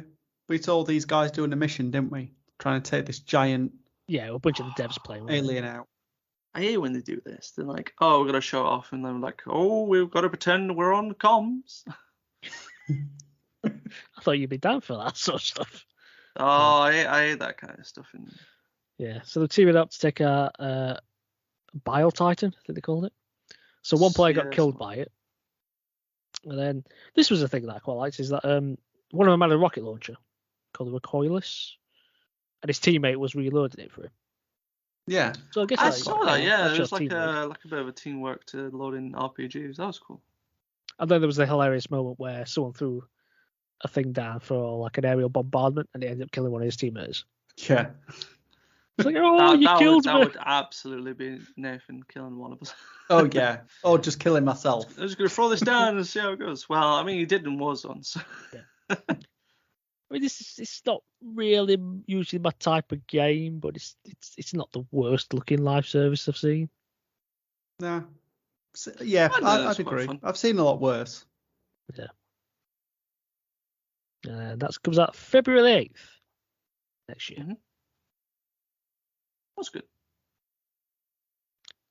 And then, of course, we're moving on to the big one, which seems to be kept. I don't know why we keep getting told about this game constantly. Just get it out. Just in case people don't know. Yeah, in case we keep forgetting about it. Spider-Man 2. Yeah, Marvel Spider-Man 2. There's just some extra details, really. So we've got double the map size. Yeah. Because now it includes Queens and Brooklyn. Showed off a bit about the web wings. You can combine that with your web swinging. I like I can switch between Peter and Miles almost instantaneously. That's pretty cool. Almost. About as quick as it probably could be. Like, I don't know how else you could really. I hope. I mean, they showed off a little bit, but I do hope there's more variety to the. When you switch and then like they're probably doing something random or something. Like how GTA 5 did it, where it's like like Trevor's waking up in like Trevor in the middle of the desert. Yeah. That would be cool. Where it's just like, just reading the newspaper and then just put it down, and just getting swinging. New activities and storylines appear in the open world via visual cues. It said new AR tech in the suit shows already discovered activities or to locate new ones. Cool. That's quite good. Yeah. And then obviously we've got the return of the friendly neighborhood spider app to track areas of interest. But it said some activities were specific to each hero. I can see that because they said that some people might want Miles to do something or Peter, depending on what it is and where it is as well. Thought that was quite interesting. Yeah, I do like where it was like Miles was very specific to like Brooklyn, and I imagine it could be like Harlem. Like if there's any stuff that needs to be doing around there, they want Miles to come because it's their Spider-Man there. And like maybe mainline New York will be more kind of Peter's. Definitely Queens. I'll just take any Spider-Man. Just come save the day. Yeah, I'm being Okay, which one? I'll take any. Yeah, I don't care what colour you are. Yeah. Red. One is red. The other one is. Right. Well, I can't wait to swing into that one. Hey, I did like there was the cool new sort of like double team takedowns as well, where like Peter was fighting a dude and then Miles just comes swinging in, kicking him in the face, and then Peter's like, yeah. They also mentioned a new district progress system. Don't really know what that means exactly, but that's what unlocks the fast travel. That was cool. Oh, good, better instead of stupid towers. All the time, towers everywhere. Well, that fast travel thing was cool. It just zooms into the map. Yeah, you follow just like web wings into it, don't you? That was cool. It's just a shame it's in a game where you're probably not going to use fast travel that much because the traversal is the most fun. Like swinging around, yeah. Like the first two games, I did it like maybe once or twice just to kind of see how it looked, and then like. But it's just so fun just swinging around the city. Like they've made traversal fun to do. And that's always like the worst thing about like an open world is always like the traversal. Yeah. Like getting point A to B. But it's like with Spider-Man, it's just so fun. Yeah. Plus you get to do like tricks in the air and stuff, so that's always cool. Yeah, and now you've got the web wings as well. Yep. Even more variety. Apparently there's like you can get around the city 3 times as fast, I think there was a mention of it. Well, if it's double the size, that's even better, isn't it? So, yeah, good. You can customize more, it appears, with activities. So you master additional combat abilities, more traversal skills. Don't really know what that means, but improve your gadgets, upgrade your new suit tech systems, and new suits. Over 65 suits, apparently. Wow, that's a whole lot of suits. Tuxedo in there. Is it going to be 65 plus the 4 different variants of the suit as well? Because they did show off like you had Peter in the classic suit, and there was like 3 different coloured versions of that classic suit. Pass. I don't know. I'm sure Maybe. they'll let us know. I hope so. Then there's mentioned the suit style system. Apparently, there's more than 200 ways to outfit your player, but they didn't really go into depth to this, so I didn't understand what this meant exactly. If it's anything like the other games, it used to be when you unlocked a suit, that suit had a specific, unique trait to it. So like how in the original one of the suits could only have the spider arms. It could be that like you can freely Eventually, you can freely use those traits on any suit you wanted, but when you started off, you could only unlock that trait, and it would stay with that suit. Yeah. So it could be okay. That makes sense if that's the case. But yeah, that's pretty much all there was really shown for that, wasn't it? Mm. And as we know, October 20th, stacked. As always. I've got nothing to say on the next one. Tales of Arise, Beyond the Dawn. Yeah. I believe it is a DLC for the original game, which is Tales of Arise. So if you like your Tales games, there's more Tales. The traditional JRPG there. Yep. I'm sure you've got a lot to say about the next game as well. What, Honkai Star Rail? Yep. Got tons to talk about that, mate. Yep, see. I knew it. Yep, another JRPG out on the 11th of October. On to the Splatoon rip-off. Hey, I've heard good. Yeah, I've heard people have liked this. Apparently, when Foam Stars got announced and then they had the demo for it, apparently everyone that played it said it was actually like their favorite game they played in that event. So I'm actually kind of like, I went from, oh god, what is this, to actually I kind of really want to play this now. Do you know what? After seeing this trailer, I've already picked out my character. I'm going to be the Baristador. Yeah, good name. Isn't it? Good name. Although I do like Penguin. Yeah. That was, yeah. Looks fun though. I don't know. I don't know. This is a PS Plus thing to me. Oh, of course. It reminds me a bit like was it Destruction All Stars? Yeah. That kind of thing. What? Yeah, that. I feel bad. I hate when those games kind of get put out there to not do well. What, live service games? I hope they do get put out there to not do well. Yeah. So they mentioned there's going to be 2 game modes to this. I think there was like it seemed like there was a traditional deathmatch and there's like a team. Well, yeah, you get Smash the Star. Yeah. Which is you defeat the star player to win. How you become the star player, I don't know. I'll never know. It's like Call of Duty. Unless you just start as a star player, I don't know. And then there was Happy Bath Survival. Dominate the arena in teams of 2 with support from allies outside the arena. That sounds interesting. And then, of course, you've got your 8 characters. Yep. But we've already named the best ones anyway. And there's an open beta from the 29th of September to the 1st of October. Mm-hmm. And the full game's out next year. Yeah. And then we had one final game. One little game. Well, what is it? I mean... Yeah, that's my question. What is going on? What is it looks polished, but I've got no idea what we're happening. I mean, it's absolutely polished. I mean, if you've not followed it, then, I mean, that's your loss. So, all right. Final Fantasy VII Rebirth. The second game in the trilogy of the remake of Final Fantasy VII. So, I mean,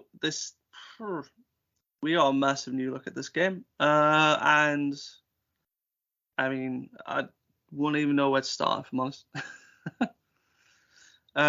Everything looks like it's gone to pot.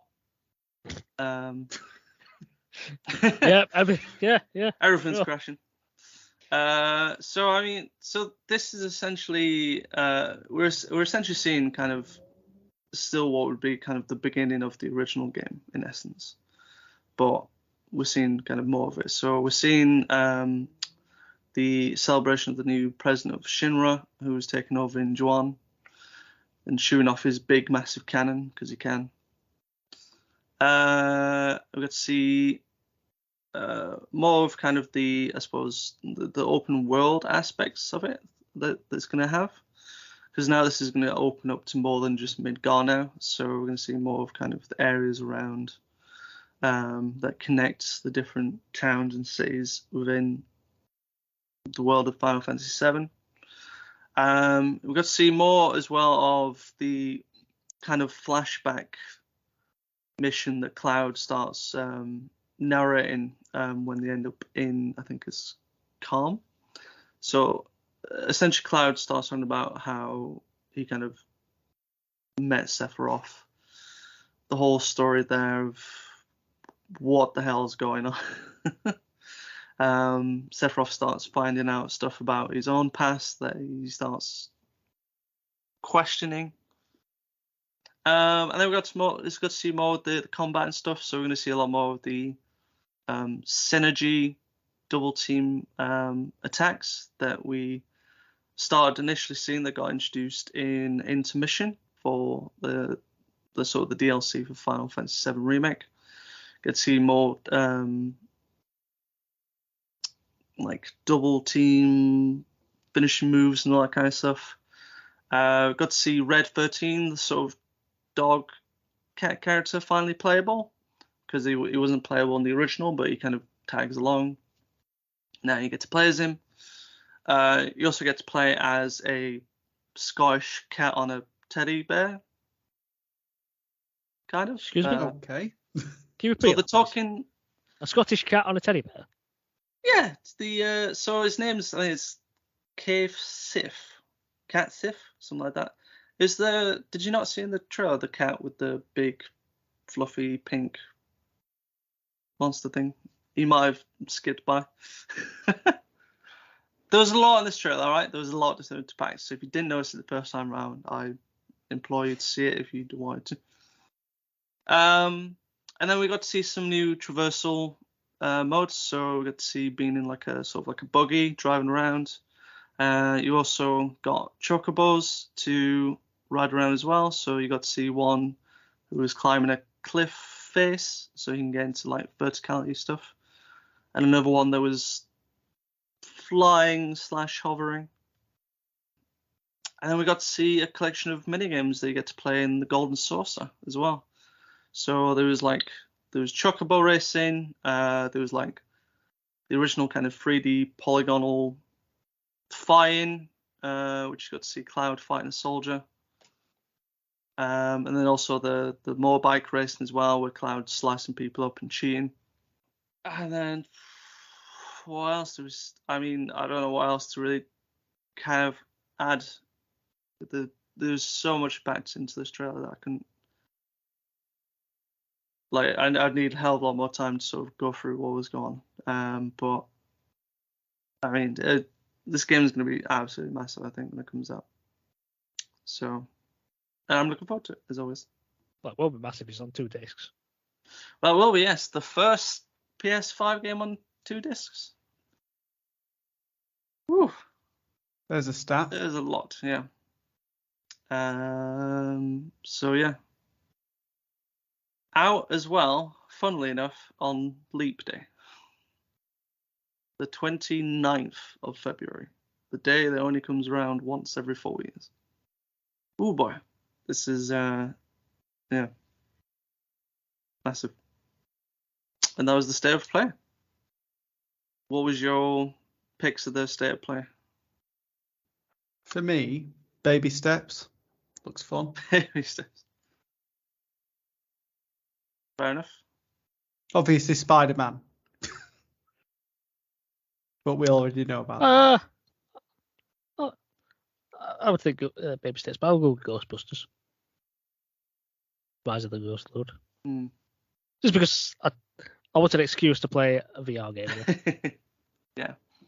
Oh, just one more from me, sorry. Just to annoy Mark. Avatar Frontiers of Pandora story. Which way are you going to go with this? I am massively torn between Resident Evil, Spider-Man, and Final Fantasy VII. So, you know what? I'm going to go with Final Fantasy. There's something about Remake that I just absolutely loved, even though I hadn't even gone anywhere near to be like completing the original. But something about it just like hooked me, and I think the same thing for this trailer. Just,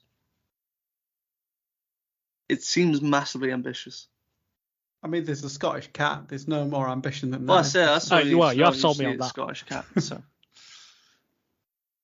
So there you go. That's the state of play, and that's it for the news. Shall we move to what we're currently playing? Let's do it. Yeah, let's do it. Nath, do you want to kick us off? Oh, my 15 seconds of fame. Go on then. Ooh. Right. So it's going to be super duper quick. So I continue playing Lego Star Wars The Skywalker Saga, and I managed to complete episode 4, A New Hope. So got that bit done.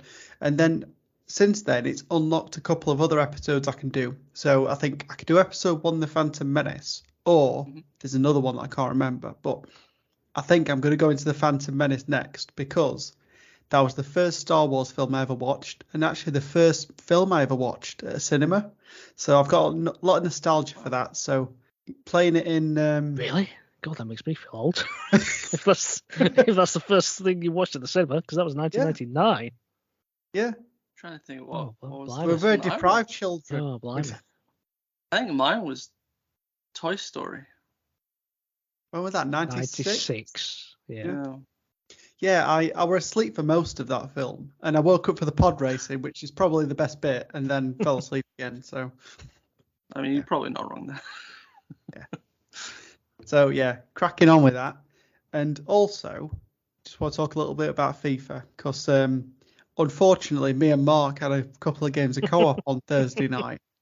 Oh, yeah, it did not go as well as we would have liked. Oh no. So the first 3 games were actually lost. I don't know why, but I channeled my inner Matt, and I was sliding everywhere. Red cards were getting coming out. You would have been proud of that. Slander on this. Yeah. Slander. I was giving penalties away, getting players sent off. I were out for blood. I've not had a red card in a while. What is this? Just is what it is. Follows you around. Though for the third match we played, we were losing 3-2, and we did get a last minute penalty that I missed. So. Oh no. Yeah. Yeah. I wish it were Mark that could have done that one. But after that, things did improve slightly. So I think we played the next game. We were actually getting beat 1-0, which is not as good. But for some reason, they ended up quitting, giving us the win. And that galvanised us to say, one more. Go on, one more. As you do. And so we played another game. And we were 2-0 up. And just to make it a bit more interesting, Nathan decides to 2-foot someone and get a player sent off. And then they decide to fight back, and it goes to 2-2. And then I think it was 3-2, and then 3-3. And then at some point it got to 4-4. And then in extra time, we got the winner and actually won a match for the evening. And we're like, that's it. Wow. Yeah, finishing on a high. Yeah, we had a good break. Fair enough.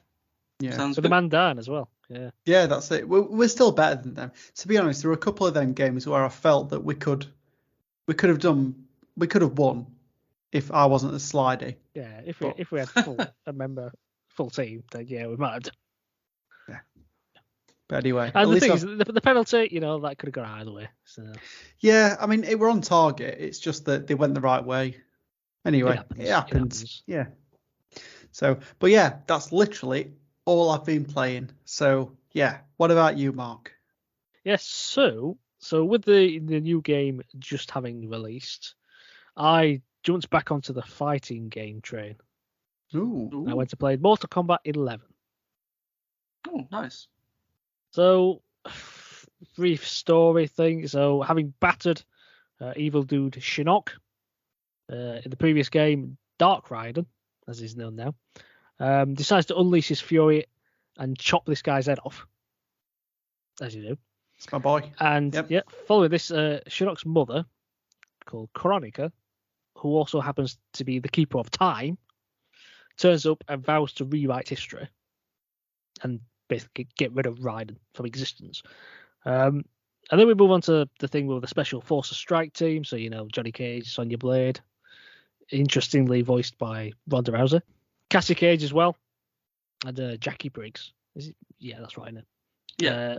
And they launch a large-scale attack on the Netherrealm, and it succeeds, but it comes at a major cost. And also, due to Kronika's shenanigans, various fighters from their younger days end up being brought back into existence. So you get like a young Johnny Cage, young Baraka, I don't know, tons of. There's about 10 people who turn up. And then there's something about an army of cyborgs of the Lin Kuei. I'll be honest, I don't fully understand this. And they're being unleashed by a guy called Giras, something like that. 2 dudes called Kotal Khan and Shao Kahn. They get into ruckus just to see who's the biggest meathead, I think. Then there's Jax. He's having a midlife crisis, living in the middle. He's basically living in the middle of nowhere like a hermit. And then he ends up making a silly decision, which he thinks is in the best interest of his daughter. And other things happen, and basically all ends up in a big fight. You know, it's Mortal Kombat, that's kind of how it works. And then something happens to one of our heroes, and they end up doing something which changes the future. Now, if you know anything about Mortal Kombat 1, the new game, you might know what that probably is anyway. In terms of gameplay, it's kind of as you might expect. It's, you know, they've been doing this long enough, haven't they? Oh, yeah. So I think they've kind of nailed down what it is. So smooth gameplay, you know, they're very fluid, they're fast-paced. The backgrounds are really impressive. I do like the background scenery. There's one set in like a temple kind of thing. It's got like autumn leaves blowing around and that kind of thing, and looks really good. You see like something out of Ghost of Tsushima, that kind of thing. Oh. I do like some that you can interact with certain things in the background. So I do like grabbing onto an innocent NPC in the background and just chucking them at the opponent. Paul Block. Yep. I think this has got better balancing of the characters than when I played X or 10 or whatever you want to call it. Because I thought there were a couple of characters in there who I thought were a bit OP. Now, what I did like about this is that in the campaign, in certain chapters, you'll be following 2 characters. So 2 people will be going off and doing something together. And when it comes to a fight, it'll give you the choice of which of those characters you want to use in the fight. And then the other character will go, oh, I will go over here and do this thing while you fight. It's quite well done. You know, it's because whoever you choose, it's got to do dialogue for each separate character. And it does that pretty quickly. So that's quite good. I'm not one for perfecting things like combos or anything like that. I am, of course, a button masher. And that's all you need. You know, button mashing wins the day, I found. No. Unpredictability, that's what I call it. Some things in battles that you can do, there's a thing called fatal blows. So it's a bit like the X-ray moves from the previous ones. These deal massive damage, but you can only use them once your health has depleted under 30%. Which seems like a bit of cheating to me. If I'm battering somebody, they suddenly shouldn't get a special move to use them. Yeah, it's like rubber banding. I suppose it's one of those, like, give them like a second chance sort of thing. Yeah. They don't deserve it in Mark's opinion. Exactly. Yeah. They've been beaten for a reason. Exactly. And then we've got crushing blows. I didn't really understand how this worked, but it's like if you time a particular hit, then it kind of zooms in and shows a bit of X-ray, like smacking them. Yeah. I usually saw that when I was doing like uppercuts. Just smack it, see jaw.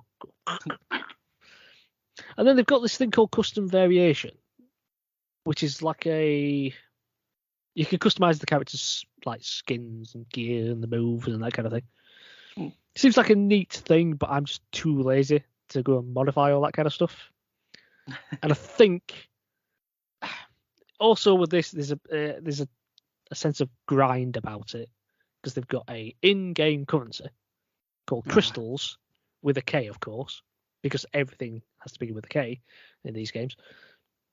And I presume they're to unlock skins and all that. And of course, you've got your campaign, as I mentioned. Then you've got other game modes. You've got your classic towers. So, you know, you set number of people you beat up. So you can either go against 5, 8, or 12 opponents in like a gauntlet. And then you've also got an endless tower, which just keeps going until you lose. And then there's a 25 opponent tower, but your health carries over from each fight. Oh, so you get weaker. Yeah. And then there's a really weird other game mode, which admittedly I didn't spend too long in, but maybe because I thought I just don't understand the point of this. But it's a thing called the Crypt, and it's in a third-person view, and you just go around this temple at night, and there's just a bunch of treasure chests located throughout this entire thing, and each chest to open costs in-game currency. So I've got like 150,000 K coins or whatever they're called. I don't know what they're called. And that's all it is. There's no fights or anything. It's just you just run around this crypt, smashing through walls, and just opening these chests and spending your own in-game currency. I can remember something similar on Mortal Kombat. Oh, could it be stuff like you can unlock maybe you can unlock like extras and stuff for it? I think for the extras that I would get, it was like pictures and music and stuff. To be fair, I remember there was one quite similar in Mortal Kombat X, where this was in first person, where you went around like this kind of level, and you could potentially run into other Mortal Kombat characters, in which then you like engage into like a fight or something. But then there was other times where randomly you get surprise attacked by like this hell dog. I remember one specific that I really hated. Where you went into a cave, and it's like random chance these like encounters. But I walked forward, and I get randomly attacked by like a spider, and it was a surprise. And I was like, "That's great. I'm not playing this game anymore." Don't know why. I don't know why they had that in Mortal Kombat, but okay. Well, I didn't come across any enemies at all, but I admittedly only played it for about like 10 minutes. I was just wandering around, just wondering what's the point of this? Why am I here? I just go out into a courtyard and there was a guy hanging. Oh, lovely. Nice. But he was still alive, struggling. Oh. Can't even put him out of his misery. Nope. But anyway, that's that weird game mode. I don't know. But of course, I've got to talk about the guest characters. So in recent Mortal Kombat, obviously you get these cool guest characters that turn up. So in this one, we have 5. So we start off with Spawn. Ooh. Yeah, so he's got his, I don't know what they call, but he's got all his chain stuff and his big, massive cape and all that. He seems like a pretty cool character. And then I don't understand why we've also got the Joker. Because when you've got Injustice, I don't know why he's been brought into this. Well, it's probably because like in the Injustice games, there's always they've had a guest Mortal Kombat character in it. Maybe, yeah. It's like, because I think in Injustice 2, I think there was I think Sub-Zero appeared. Right. Obviously, a bit diluted to his usual self. Can't do what he would normally do. But why not? Why not? When it's in the superhero game, surely he should. Right, he can't do his usual fatalities, shall we say? Oh, I see. Well, we can't do that kind of stuff. He should. But we'll just, we'll bring the Joker in, but then we'll make him vicious and actually, kill people. Yeah, Joker's pretty vicious in this. Yeah. So he smacks people around with a cane. Occasionally pulls out a puppet with a gun in his mouth. And I quite like he pulls out these boxing gloves, these massive boxing gloves on springs. They're pretty funny. There's another one as well where there's like a patient in a wheelchair. He just grabs the patient and just uses him like a baseball bat. Yeah. It's a bit random, but okay. There's like a jack in the box, and then he punches a hole in the chest and just puts the jack in box in the chest, and then obviously it springs up and just knocks the head off. Yeah. That's a brawl fatality. I mean, they're very thoughtful, these fatalities. They do think about them quite a lot. Yeah. Other characters. So we've got RoboCop. I quite liked his fatality. So it goes into first person to begin with, and then he obviously pulls his gun out, shoots the opponent's hand off, and then Ed 209 just shows up behind and just starts blasting the opponent away. And we've got Rambo, Sylvester Stallone's here, slashing him with his massive combat knife, and he pulls out his bow and arrow as well. I quite liked playing as Rambo. I thought he was pretty cool. Mm. Then we finish off with the Terminator. So good old Arnold. One fatality I did like of this is he generates like a time sphere and sends the opponent to the future, to the war between Skynet and the Resistance. And then one of the Chrome Terminators just blasts the opponent to smithereens in the middle of the war. Nice. Yeah. That's quite imaginative, isn't it? Yeah. So I do want to go on and play Mortal Kombat 1, but I think I'm going to wait for like a complete edition or something. Oh, that'll eventually be a complete edition. That's the problem with fighting games nowadays, is that you always got missing characters, aren't you? And characters that come down. Although I have to say the guest characters in the new ones don't excite me that much. I kind of liked these cool 80s action ones from the previous two games. I'm now we're getting to more comic-y stuff. To Homelander and Omni-Man.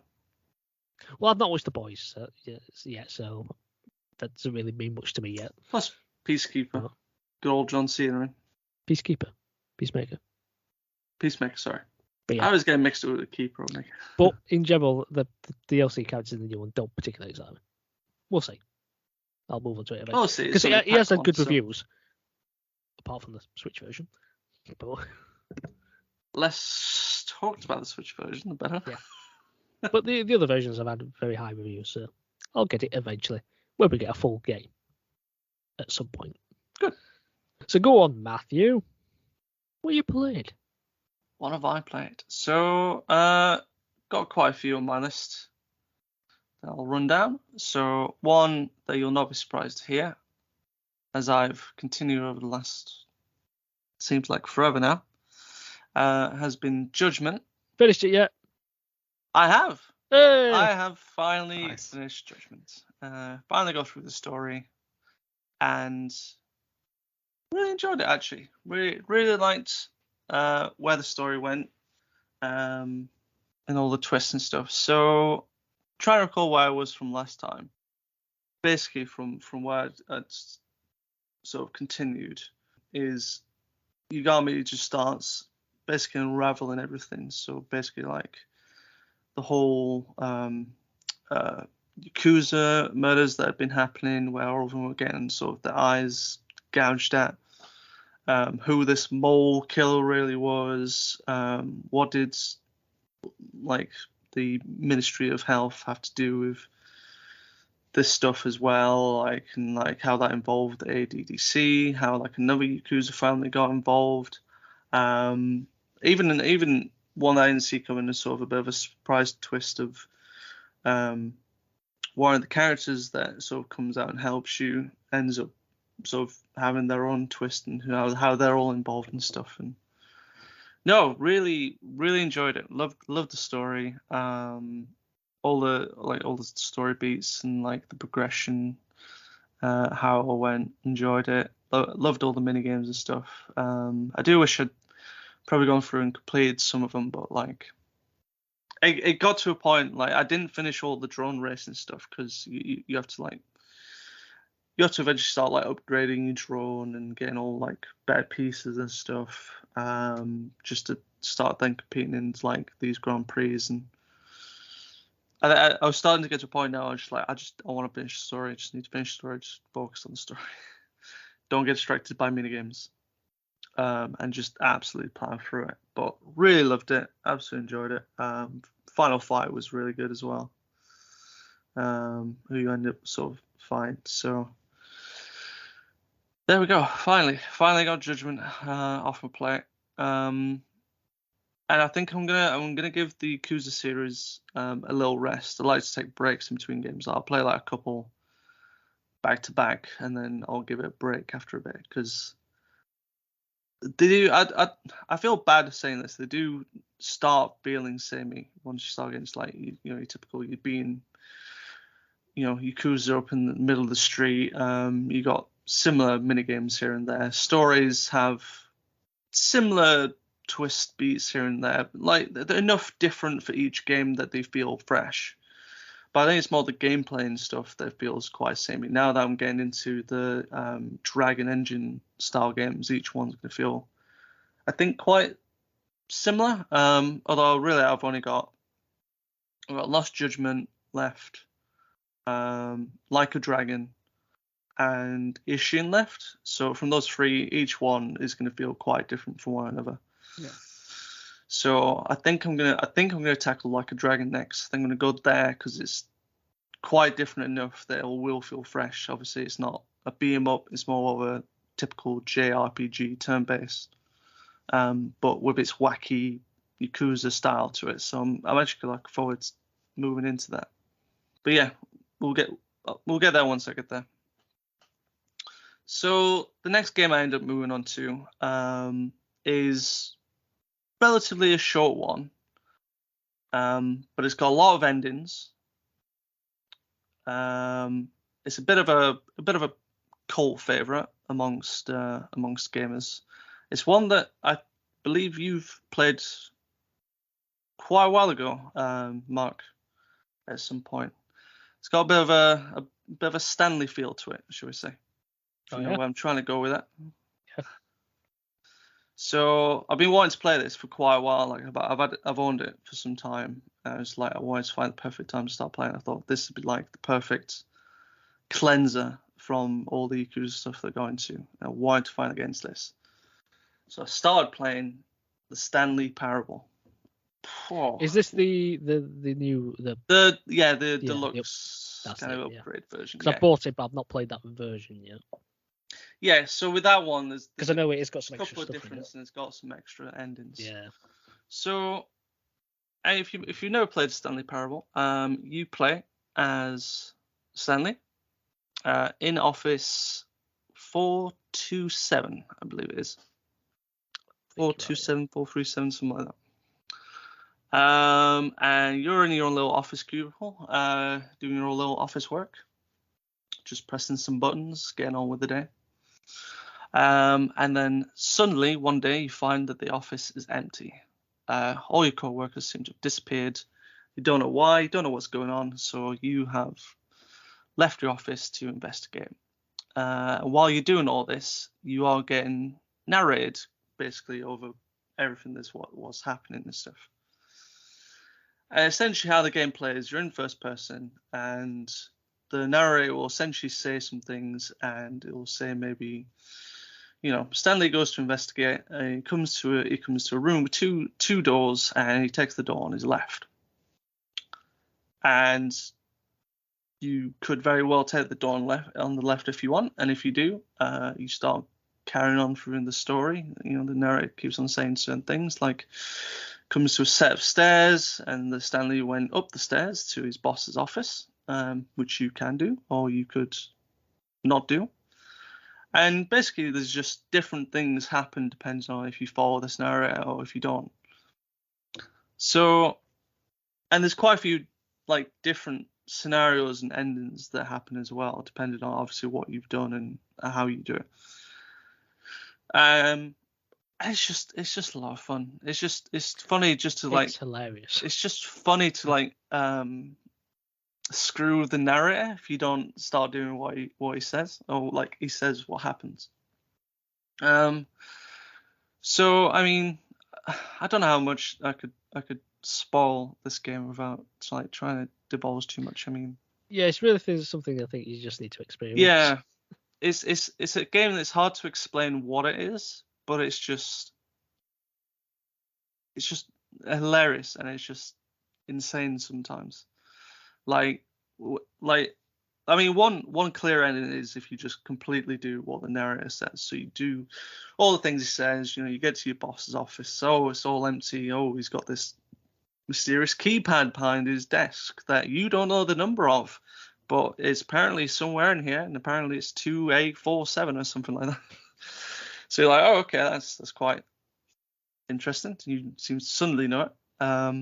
It's funny how he's like, oh, and Stanley somehow guessed the number or something, and this huge bookcase starts opening. You start following it. You go into this elevator, going down into this basement and stuff, and then you end up in this room with all these monitors surrounding this, supposedly monitoring all the co-workers in each office and stuff. And the ending, eventually you do some stuff, and you end up getting to go outside and all that kind of stuff. But there's other ones where like if you directly like ignore the narrator and like do the opposite of what he says, like you take the door on the right, you go through and you end up in this room with a telephone, and apparently your wife's on the call, but then you end up in what you think's your apartment.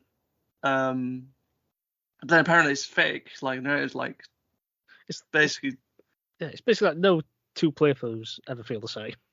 No, yeah, and I did a few of the endings, and then I started to look up like just how many there were. I'm like, Jesus Christ, there are so many. I don't know if I've done a few of them. Have you come across the button? Well, I won't say anymore, but have you come across the button? But I'm guessing probably not. A button. I want to say I think I did. A button involving a baby. Oh no, sorry, no, not yet. I didn't come across it. I need to find where that might be. There are just some ridiculous things in there. Yeah, it is a ridiculous game. Oh, absolutely. Like I've looked online, looks like how many different endings, like how you do them and stuff. So I might go through and get some of the others, because I was thinking of like, I looked at the trophy list for it and I was like, oh, there's not that many trophies. I might see if I can platinum it. But then like one of the trophies is literally do not play this game for 10 years. Yes. Oh my god! And it is literal. Like you can't play this game for you have to go. You'd have to like.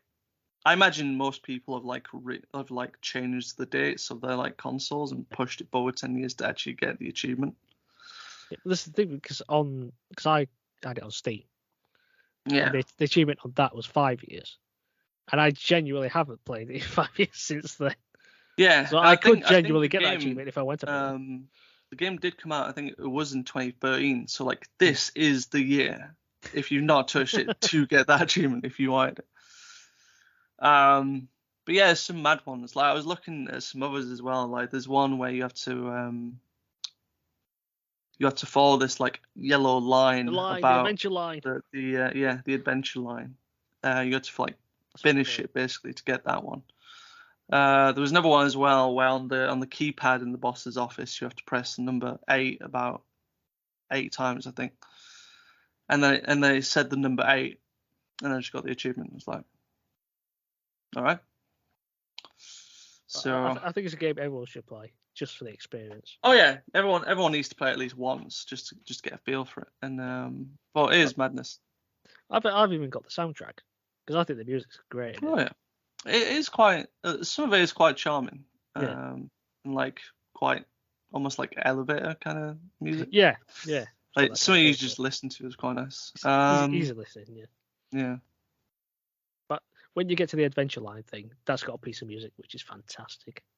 I might have to go over it again, listen to it again. But yeah, it's just you've made me want to go back on it. It's madness, honestly. I even ended up getting what's called the broom closet ending. Oh yes. Where there's a route that you take, you come up to a broom closet, and if you go in and close the door and just wait there, the narrator will just go through these like list of lines and starts getting irritated that you've not left this broom closet, and then eventually you get to a point where like he'll tell you to like leave, and then when you leave, it's like, hey, you got this ending, now just carry on doing what you're meant to be doing. But yeah, I absolutely love the time. It's kind of like in your head you're thinking, oh, the game can't have thought about this, and then you do that thing, and you find out the game has thought about that sort of thing that you've done.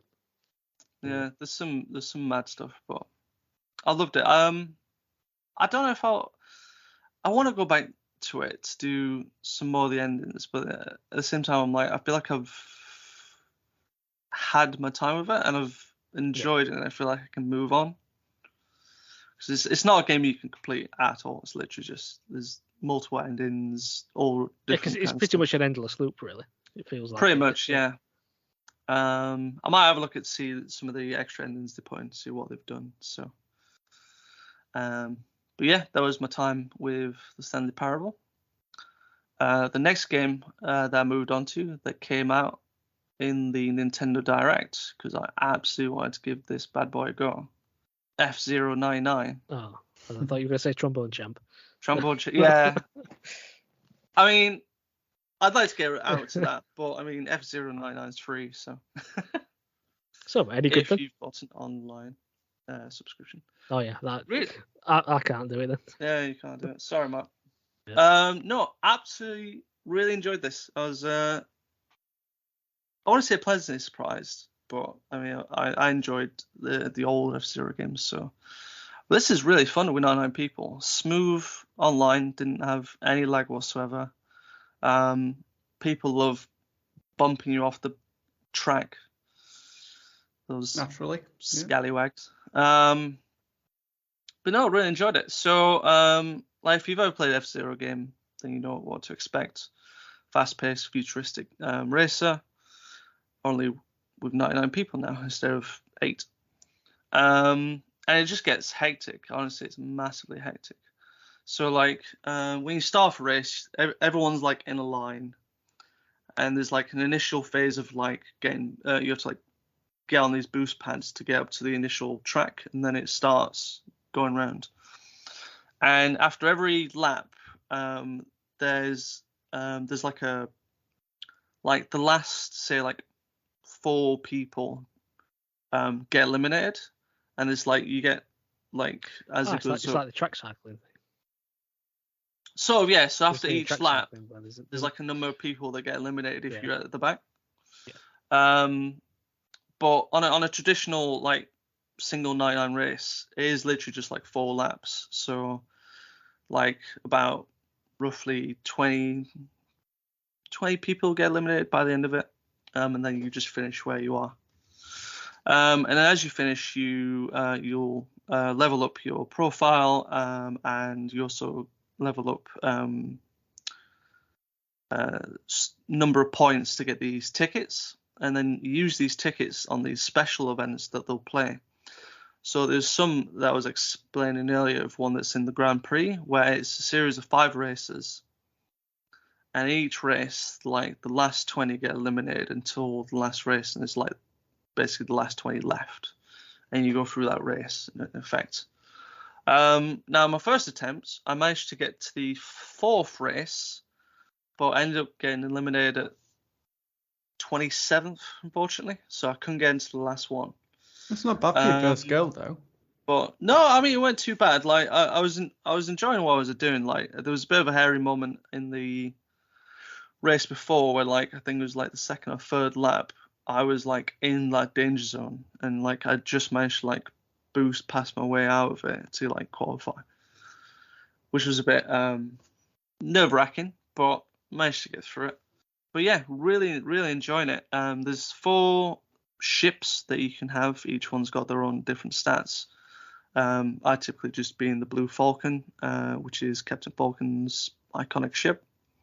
But you can unlock like different colors and styles for them as well as you progress through doing different like X amount of races or coming to X amount of places.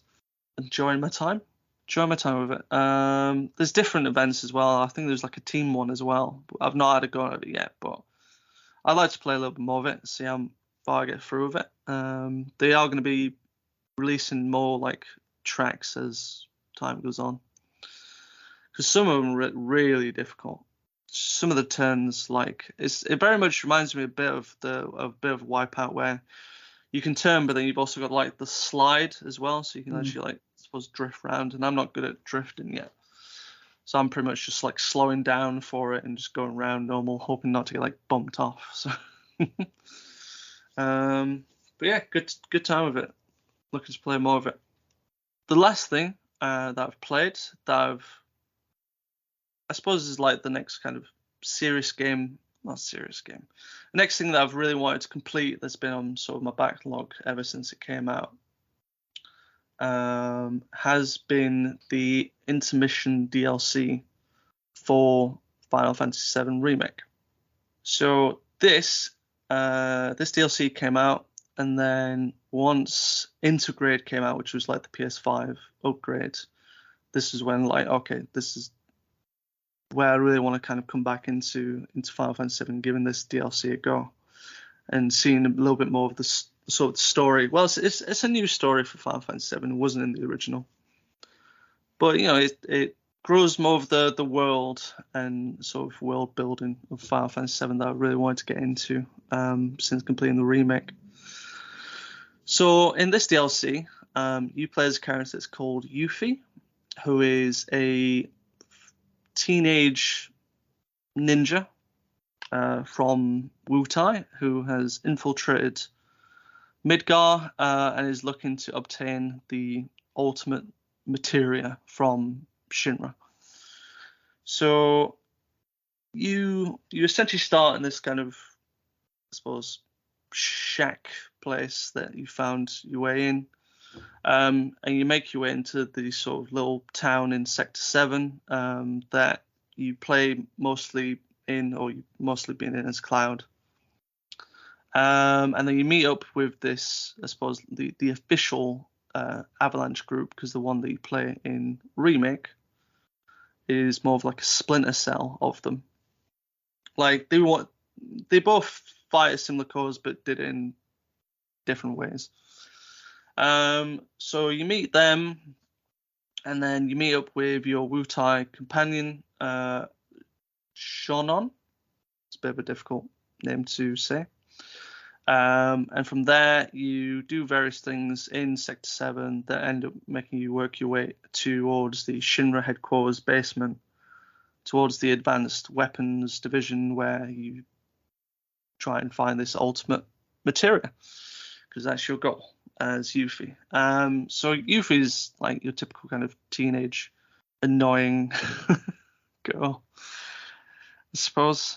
She's got a nice charm to her, but from what I've read, like historically, she's meant to be like the most annoying pie member in the group. I could probably see why, but she's got a nice charm. She's very enthusiastic. She's overconfident, we'll say, in her abilities. And I will say, when I first started playing this and came to my first serious fight against these sort of two wolf enemies, I got my butt handed to me several times, as I completely forgot how to play the game. So the first, I'd say, hour or so was a good relearning of how do I play this game. Oh, this is how I play the game.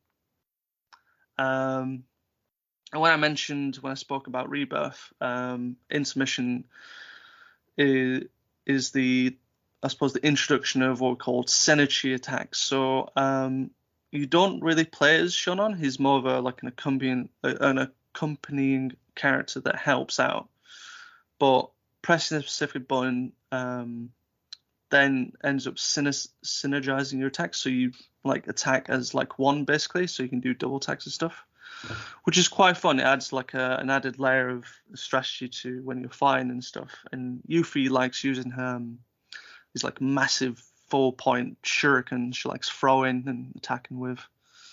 So she's quite different to like anything in like the original game, or the original remake, I should say.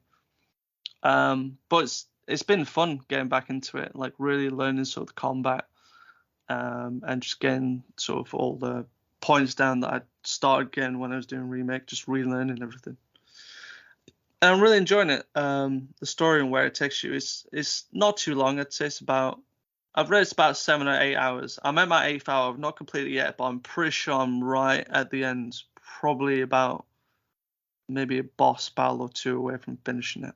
But I've really enjoyed it. I had a lot of fun with learning who Yuffie is, and hopefully getting to learn more about her once Rebirth comes out. I will say there is a fun little mini game in here as well. It's called Fort Condor. So this is essentially like almost like a tower defense kind of mini game. You've got like 2 outposts and sort of like an headquarters, I should say. Don't know where I was going. I was going to say like outquarters. And you've got certain units that you can spawn in, and you've got like each unit uses like a measurement of your like AT bar that like refills every so often. And it's basically like a almost like a chess game of like there's like attack units, there's defend units, and there's range ones, and each one has a specific strength and weakness against each one. And then each unit could be worth maybe like 2 bars, which is like a basic unit, and then another one could be about 6, which is like this big off mech kind of character that you can use to do a lot of damage with. And as you like beat other characters, you'll collect extra chess pieces or even new boards, which give different abilities, or like your ATB bar builds up slower, but you've got extra materia magic stuff to use to help out as well. I found it quite fun. I thought it was a nice little mini game that they added to it. I think it was in the original Final Fantasy VII, but I think it was built a little bit different. That one was a little bit more actually defending rather than attacking. But no, really enjoying it. Can't wait to play it, which should be pretty shortly, and then got to work out what I want to move on to next after that. So yeah, that's what I've been playing. Excellent. Well, what a packed pod that was. Thanks again, chaps. So if you enjoyed listening to us, please consider tuning in next time. We release bi-weekly on Tuesdays. You can visit our website at jokingdolphin.com. Also, feel free to follow us on all social media platforms to continue the conversation. You can find Joking Dolphin on YouTube and Facebook, as well as on Instagram and Twitter/X at Joking Dolphin. Until next time, thanks for listening. Goodbye. Take care. Pleasure as always. See you later.